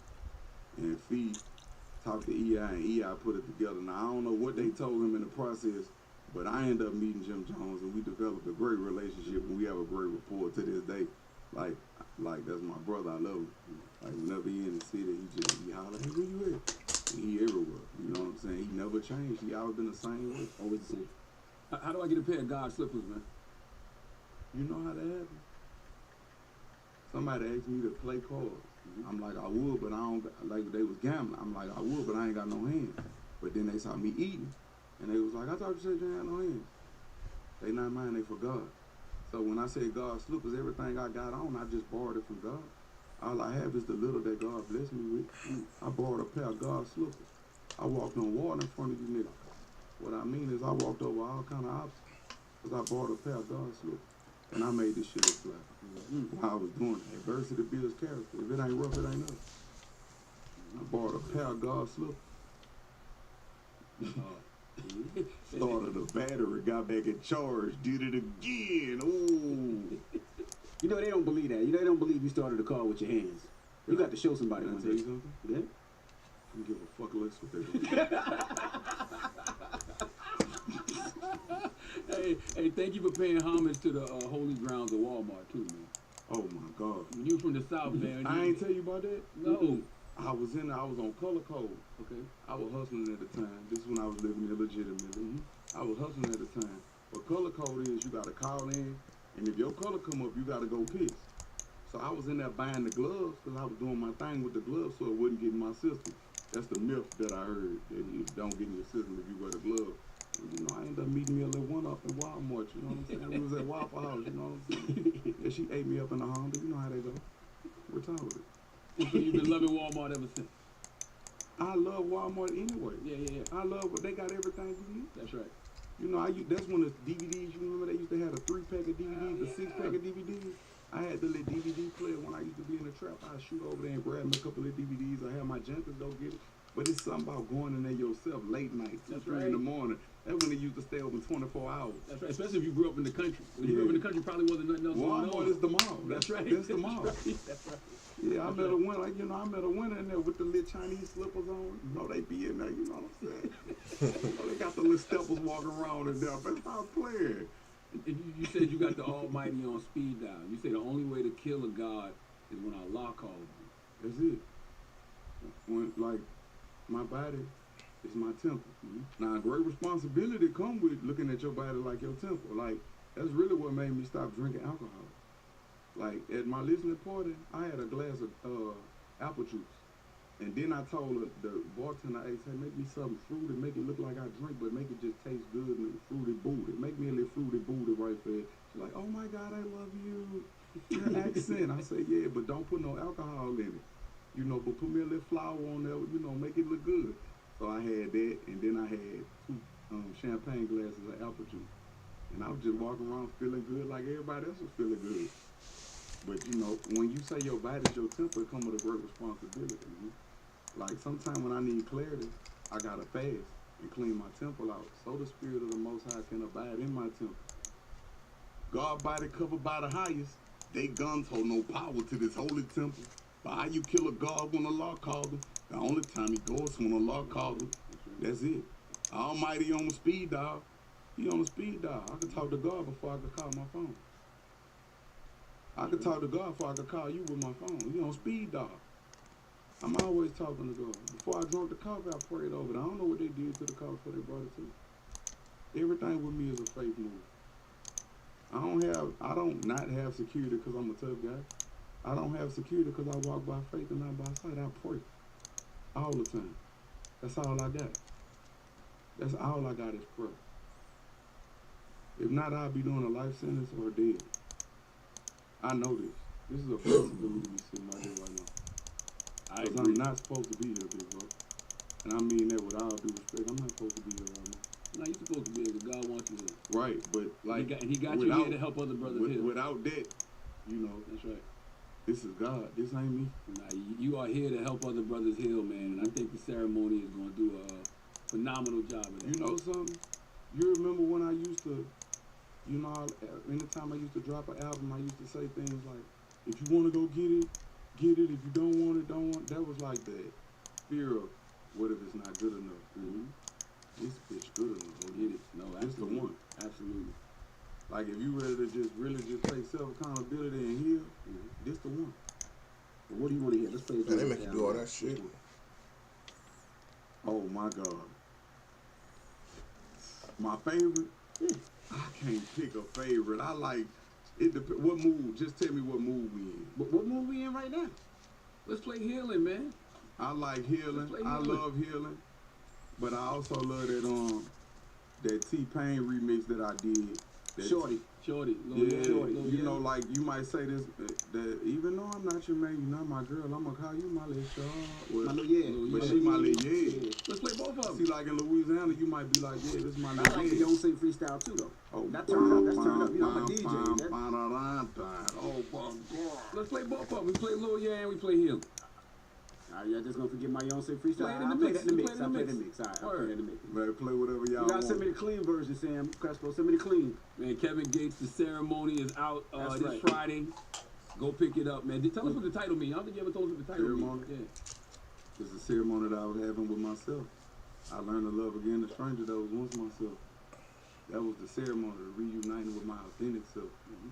It's been a long journey. I'm talking about from the, I even told my elders, I never cut my hair and this and this and that. But it came a time when it's time to go back to original form. I was like, but I just earned a spotted eagle feather. I said, Kevin, you don't wear the feathers in your hair. You wear the feathers in your heart. For what it stands for. You wear it in your heart. And I was like, you're right. I cried when I cut my hair. Because I had a lot of trauma and a lot of the things that I went through was, all of that, my journey was in my hair. And I cried. And it was beautiful because it was releasing. And I just feel so much lighter now. And it's crazy, the girl that braid my hair, she said, I think you should cut it. I think once you cut it, it's going to take you to a whole nother level. I said, you willing to sacrifice getting paid if you can go to a whole nother level? She was like, yeah. I said, because you committed this selfless act, forever you will be blessed.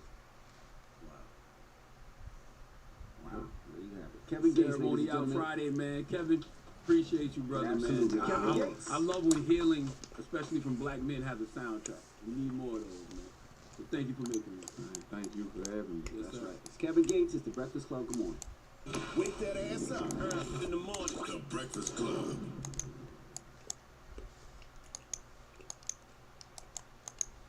Ne bağırsak ama bağışıklık burada. Harika. Aç bir Activia. İyi hisset. Her kaşıkta doğal probiyotik ve süper lezzetli. Activia zamanı şimdi. Tüm olay bağırsakta. Activia. Man, can't still be doing that shit over there. Alright, damn, can I get a motherfucking break?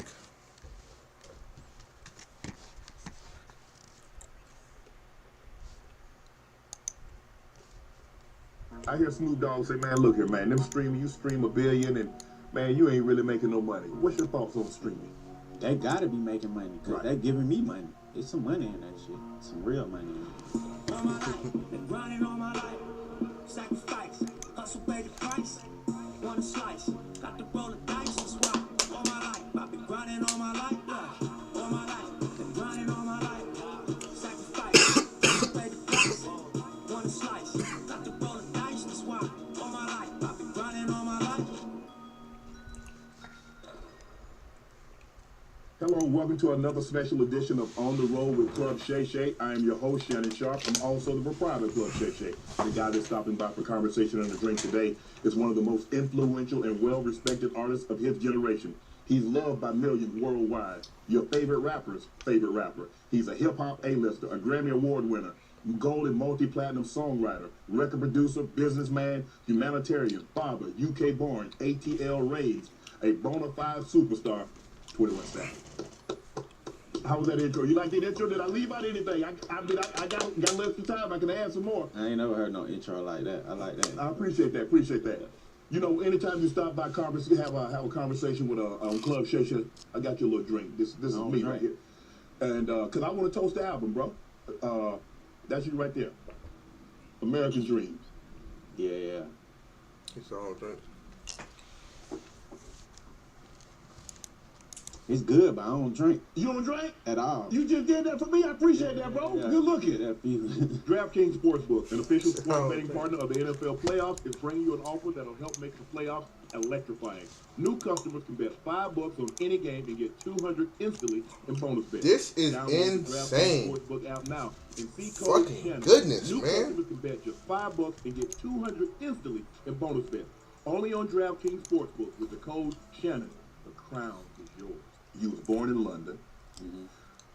How old were you when you migrated, came to the U.S.? Like 6, turning 7. So do you remember a whole lot about being in London?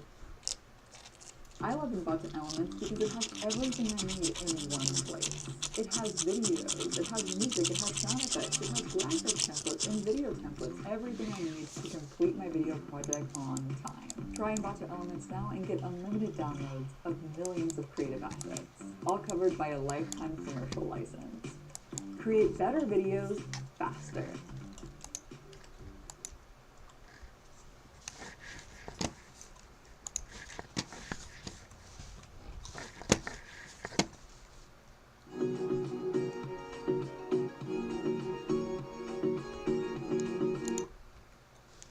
I remember like small things, but not like a lot. Like little small, like going to my grandma's house, Right. being with my mama.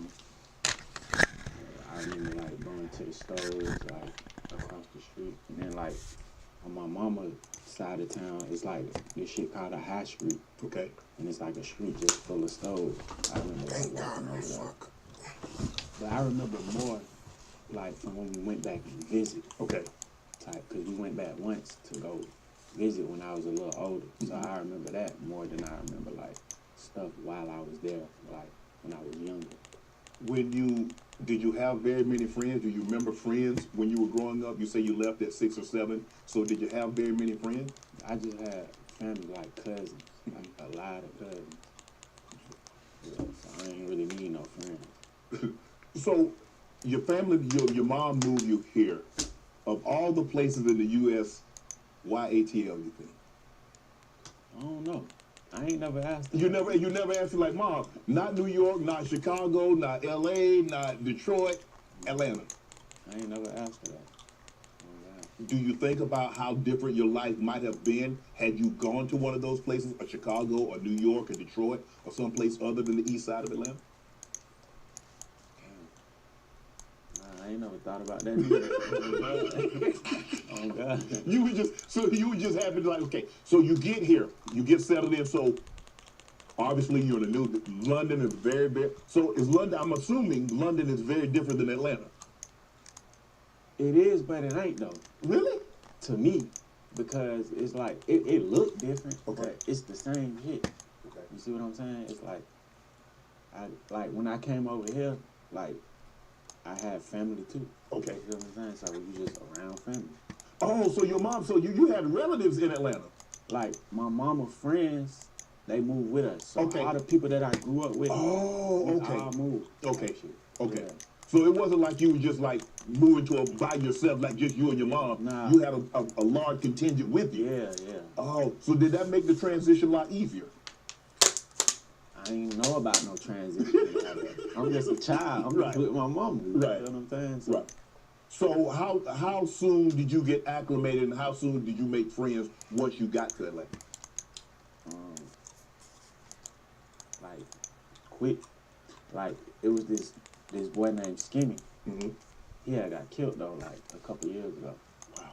But that was like the first person I met that like ended up being like my best friend. Okay. Like growing up, they used to stay like, we stayed in the upstairs apartment. He stayed directly under us. Okay.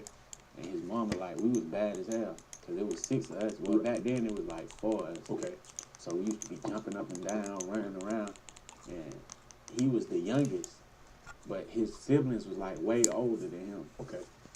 And like, so they house was quiet. They got plastic on their couch, all that. So like when we used to make noise, his mama would grab a broom and hit the roof like that. So we ended up getting cool, hunt.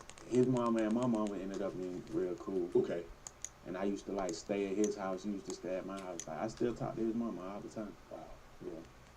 Your family, your background, y'all think if you're reading, your mom was from the Dominicana, your father was from No, Dominica. Dominica. Yeah. Oh, It okay. ain't not Dominican Republic. Dominica. Yeah. And so, how much of the traditions from when you came from London did you guys bring with you? So, did you matriculate into East Atlanta rather seamlessly? Like, Because you say you got a big, you got four boys and no, it's 3 boys and 3 girls. 3 girls, 3 boys. Okay, Yeah. and your mom. Yeah. And then my little sister, them daddy, he Jamaican. Okay. And what you mean, like food wise? Yeah, as far as yeah. My mama cooked. Okay. For sure. Yeah. So how soon did you start eating some of, because they got the oxtail, they got the smothered pork chops, smothered chicken. How soon when you started eating that opposed to what you were accustomed to eating? I think like that came with like making friends. Okay. Like when I used to go spend the night at my friend's house. Like growing up, I wasn't allowed to eat pork. Okay. Okay. You know what I'm saying? Right. But like other stuff, like when I go to my friend's house, spend the night like when I was younger, I eat whatever they cook. Right. But I ain't started really like just picking what I want to eat. Right. I was a little older. You feel me? So when you went back home, you like, Mom, my friends, they cook this. Their mom cooked this. You think you might be able to cook that? Did you tell your mom that? Nah, hell no. I ain't telling my mom no shit like that. Hell no. She wasn't trying to hear that, huh? I know she wasn't trying to hear. Right. I ain't even finna try it. Right. Did your mom share with you that you guys were leaving London, coming to the U.S., or did you guys just up and leave? Did you know you were leaving? USKO. Web sitesi kurmak I don't know if I ever yanlış played olabilir. that before. Siz de Hostinger'ı seçin. WordPress sitenizi kolayca yönetin. Sezgisel Is it like an MMO? gelişimi destekleyen şık kontrol paneline bayılacaksınız. Web sitenizin güvenliği ilk önceliğimizdir. Tüm Hostinger planları ücretsiz SSL sunar ve dahili kötü amaçlı yazılım tarayıcı güvenlik açıklarını anında algılar. Ayrıca bozuk dosyaları onararak sitenizi spam gönderilerinden korur. WordPress insanların blogunuzu veya e-ticaret mağazanızı kolayca bulmasını sağlayan harika SEO araçlarına sahiptir. Hızlı yüklenme süreleri ve gecikmesiz WordPress deneyimi için Lightspeed sunucuları, süper hızlı depolama, ön belleğe alma sistemleri ve içerik dağıtım ağ kullanıyoruz. Zaten bir web siteniz mi var? I don't really remember. Like, I just remember. Oh yeah, I played that online. Yeah. It's like I don't know. I ain't never heard it called I'm trying to really think about the story. UK USKO. Yeah, I definitely played that online. Right. Because I was 6. Right. I played that years I just ago. don't remember like. That's what made me come back to this game because my brother he real big on. Had to happen. Right.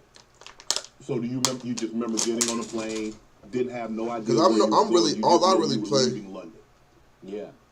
So all I really play is NBA 2K. That was the game I played. Right. Then I didn't really like the NBA 2K that came out this year. I don't want to fuck the story up. So I kind of Mama know the story. Right. Okay. So I just moved over to this. But my favorite US okay, that makes sense. So my favorite MMO is actually ArcAge. Have you ever played ArcAge?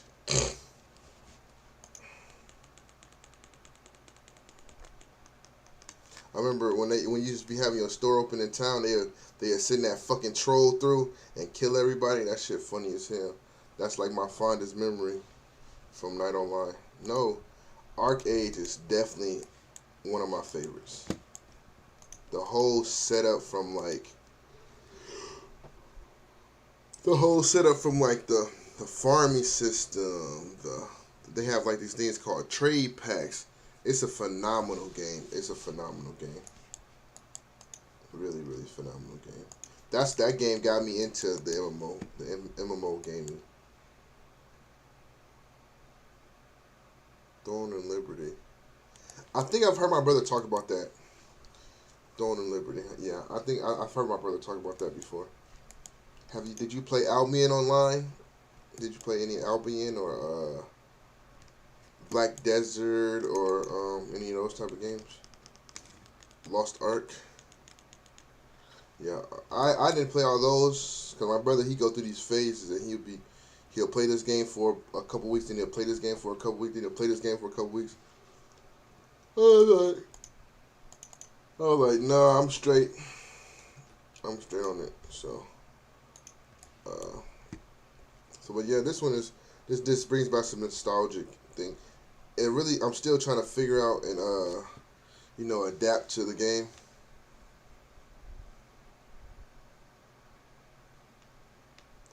Damn. Oh, you play Rise right now? What level are you? You like one of the OG players? You like 60, 65 now? You got a +5, everything? You like an OG player or you just like a casual player?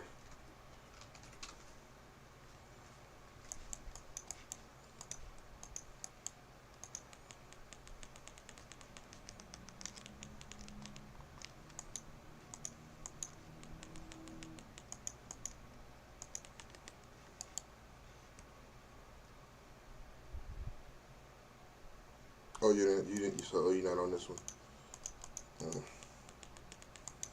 I mean, it's smooth. It's gonna give me something to do for a month or so. And, the only thing I don't like about this game, I'm not a big fan of the real money trade because I don't be paying all that money to be playing these games.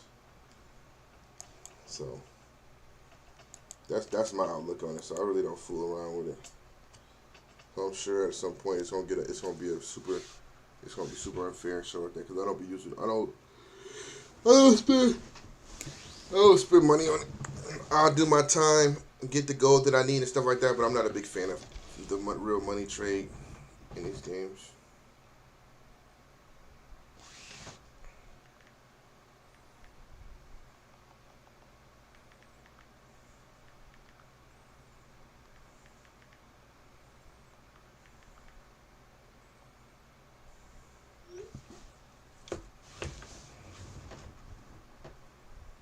Oh, okay.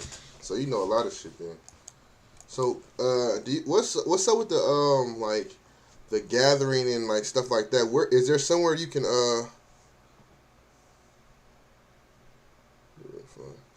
where is it like something that you can go and like reference to like for ingredients? Like what do you need for this potion or what do you need for this or what do you need for that? Is there something like that in here or is it somewhere I can look for that type of thing or no?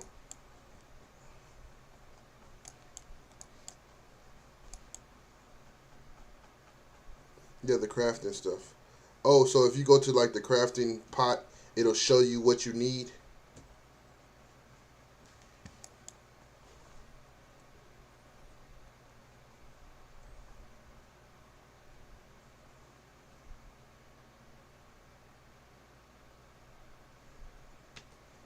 Okay.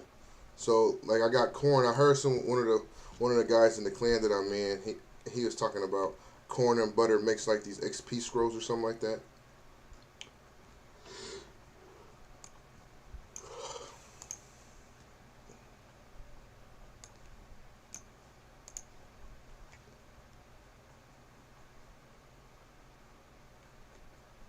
Yeah, something like that, but you can't do both.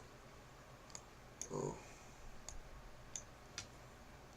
So maybe I have to go to the main town and go look at like some of the yeah, maybe I have to go into town and look at some of the things because I've noticed some things. Like I was watching some stream. Only thing is really hard because a lot of people are Turkish and they don't really speak English, so that makes it kind of tough. The language barrier for sure. That's one of my downsides to the game is it's a language barrier, so that's kind of annoying. But it's smooth. I like it so far. I think it was like, let's see. We want to move here, but we finna go see. If we don't like it, we're going to go back. Right. Type shit. Okay. And then we just stayed. Right. So clearly she liked it. Yeah. Am I doing, what can I be doing more for... Well, you were just going along with the flow. You really didn't have a choice in the matter. Just keep doing these quests. Right. So if you didn't like it, you were stuck anyway. You going to just adapt. I liked it, though. Okay. I liked it. Like, it's hot. It ain't cold all the time. Right. Like, I remember like playing outside, like doing the same shit that I used to do, like when I used to go like to my grandma's house on my daddy's side. Mm-hmm. Like we were playing in the neighborhood, it was the same shit. Right. So what was it like? I mean, because all of a sudden they got this new family comes in, and I'm pretty sure you probably had an accent. Yeah. Okay. So now you're on the east side of Atlanta. Yeah. You got an accent. How receptive were the kids to you? They used to tease. I got in a fight on the first day of school. Oh God! From the jump? Yeah, they used to tease me. Okay. Like I went to Donnell Elementary. That was the first elementary school I went to. Okay. So I get on the bus or whatever. They start talking to me. So they making fun. Yeah, of me. I think I'm in that. Okay. So we get on the bus to go home. They making fun of me on the way home. Okay. So we get off the bus. Like one of the older dudes, like his little brother was the main one.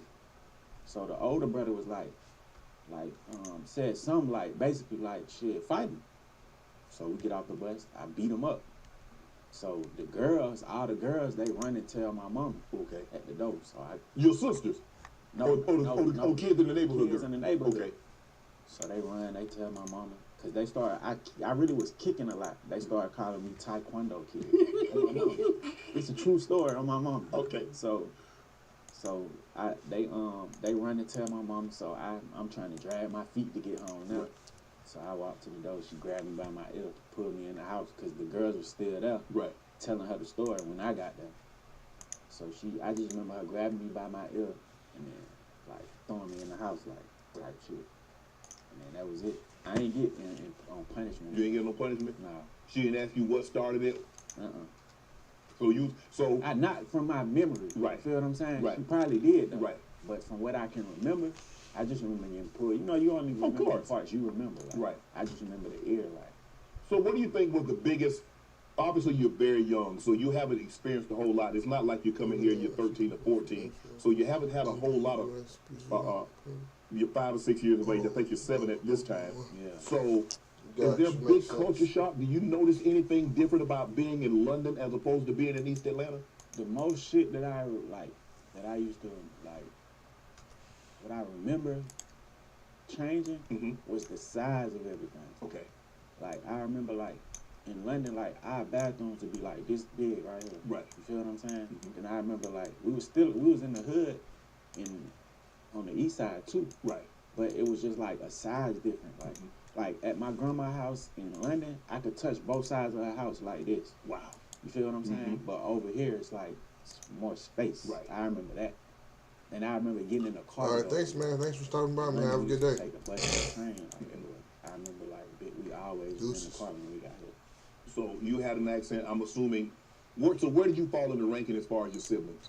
I'm the oldest. You're the oldest. Yeah. Okay. So I'm assuming you. So you, man. So if you're 7, that means you got 3 brothers and 3 sisters. That means, man, you got some babies. You got some. They was 3. Like, cause it's a 3 years age gap between me and my little sister. Okay.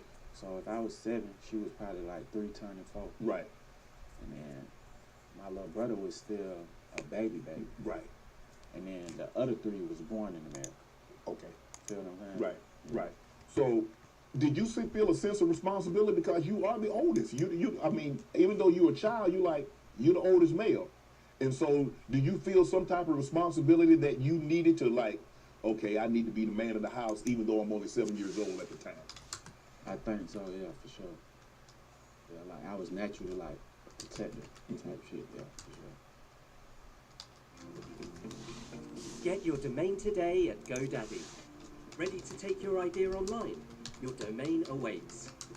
Get the best.com domain from GoDaddy and stand out with a memorable. So what did your mom think about that? So the type of relationship, because like you said, you're the oldest, your mom is in a new place, and granted, there are a community that came with you, but you the protector because you like, okay, I gotta look after my mom, I gotta look after my brother, my sister. Did your mom tell you anything about that, or you just instinctively took that on? I think it was just like instinct for the most part. Mm-hmm. I feel like it's just in my personality too, like just like take care of everything. I don't know why I'm like that, but I think just naturally like I developed that, cause like my whole life I've been like that. Like since I was old enough to like get out and do what I need to do. Right. I always like took care of my mama and my siblings and shit. Right. Yeah. Do you feel that? So when you were in London, do you remember much about your dad being around? Yeah, I remember my daddy used to come get me like every weekend. I used to be over there, cause that's like where a majority of like my cousins was at. Right. On my mama's side, I only got like 3-4 cousins. Okay. But on my daddy's side, it's like 30 of them. Right. So that's like my oldest cousin, Teran, he in a wheelchair. Okay. I remember like following behind him a lot. Right. Feel what I'm saying? Mm-hmm. So that's my daddy's side. Right. So in other words, you really love spending time with your dad's side of the family because that's where all the cousins were. That's where you got an opportunity to run and play and just have a good time. It was just deeper. But my mama's side too, cause like my cousins on my mama's side was bad as hell too. Oh. You see what I'm saying? But it just wasn't a lot of us. Right. Like it was just me, Chiron, and Jerome. Right. We was the only boys on my mama's side.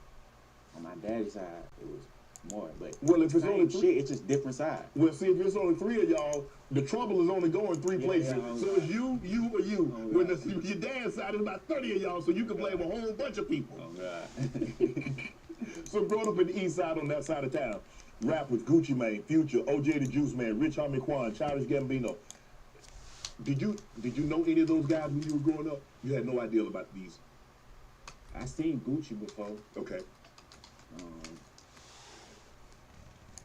Yeah, I seen Gucci before for sure. Right. I seen him at Church's Chicken before, like when I was real young. Right. Right. Yeah. No, Miss Winters. I seen him at Miss Winters, okay. Yeah. Zone, I mean, the east side, that's zone 6. There's a lot going on. Yeah. East side of Atlanta. There's drugs, there's a lot of killings. So what did your mom try and shield you? Like, son, you can't be out this time of night. So what did she tell you about the area that you guys like we're gonna call home now?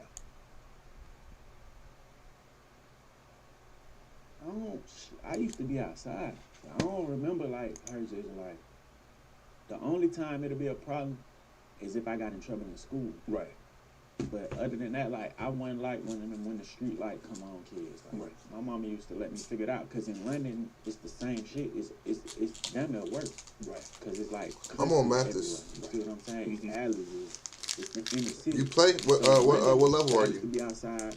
From what I You an OG that player? was You when played we night was online, or you just like from before just then, started? I don't remember being outside.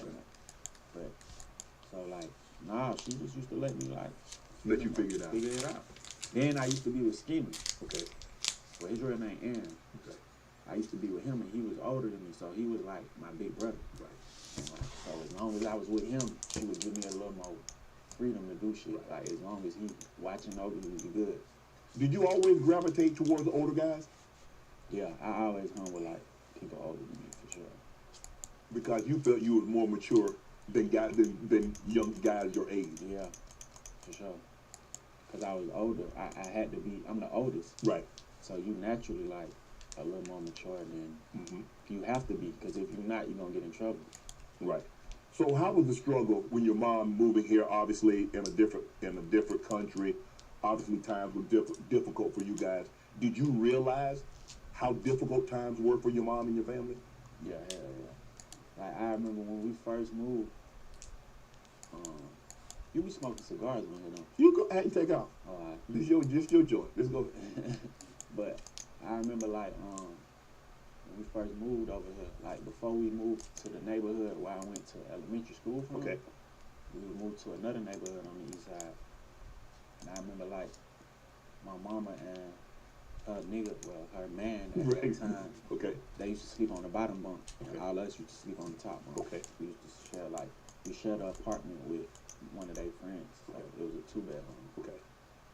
We done got evicted before. I remember coming home and our stuff was outside in front of the house. Right. Like growing up, like I ain't never had my own bedroom till I was probably like 15 years old or something. Like we all shared a room, like for probably from like first grade till like. I love Envato Elements. I love Envato Elements because not only does it inspire me to create better videos, but it also enables me to create the highest quality videos on a budget way faster. It is a one-stop shop for me as a content creator. I can find any assets I need for my YouTube videos and client projects all in one place. Not having to start from scratch makes it so much faster. I can use an unlimited number of creative assets in any type of video project. With a commercial license already good to go for a lifetime, jump right into creating and reach the finish line faster than ever before. Whatever picture, sound, or graphic that I can imagine, Envato Elements has the thing to bring that vision to life and create better videos faster. Make sure to check out Envato Elements and get unlimited downloads to over 11 million professional assets.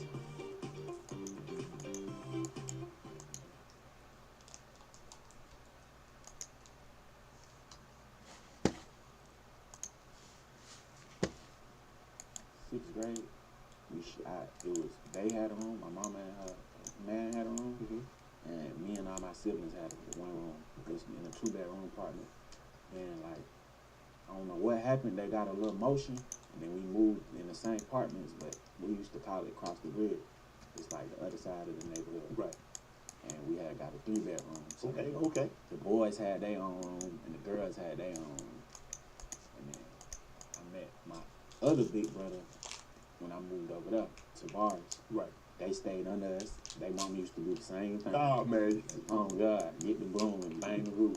Oh God. Right. Yeah, but for sure it was a struggle because like my mama couldn't get no job, like no driver's license. She couldn't get food stamps. She couldn't even do none of that shit. Right. So you know it's a struggle. Right. So she's basically working any job that she can get. Maybe maybe cleaning floors, maybe in the kitchen or doing things of that nature, trying to make ends meet to put food on the table and a roof over the head for the kids.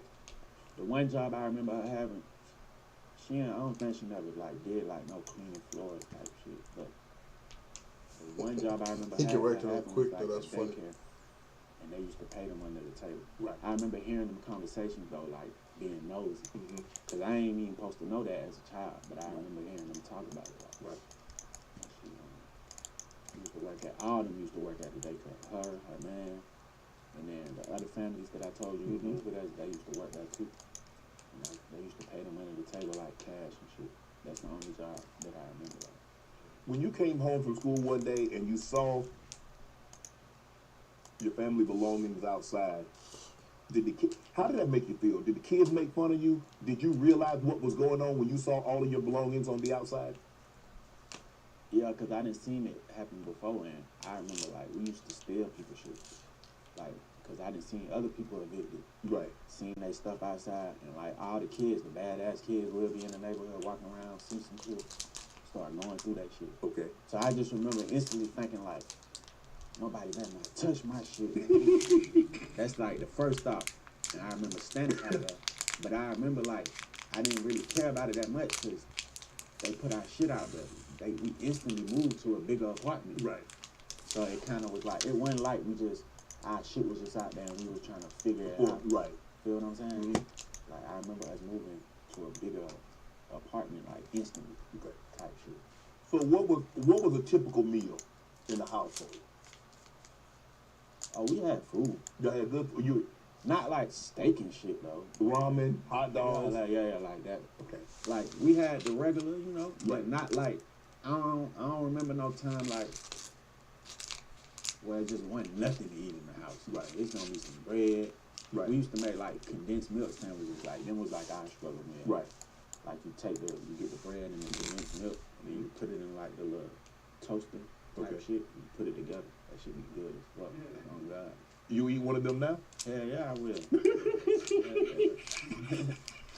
Oh God.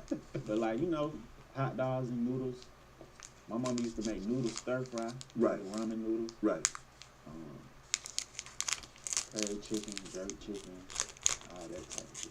Did you being the oldest, did you learn how to cook? Could you cook? No. Because I'm assuming a lot of times your mom probably was working and you had to take care of your brothers and sisters, so it was left up to you to probably cook the ramen or warm the food up so they could eat when you got home from school. Not cook though. The most my mama would make me do is unthought of food. The meat. Take the meat out. I used to get my ass whooped if I forget to take the meat out. Right. And cause she don't play about the lemon. Don't just sit it in the water. Put lemon juice in the water when you sit it in the water. So sometimes I take the meat out and just sit it in the water without no lemon. Right. I get in trouble. Okay. But she ain't never just make me cook. But we used to make our own little food that we wanted. Right. So if my little brother was hungry and they wanted a pack of noodles, I'd make them some noodles or some shit. Right. Yeah. Obviously, we talked a lot about your mom. What's the relationship like with your dad? All right, y'all. I gotta take me a break. Go get me something to eat. I'll be back.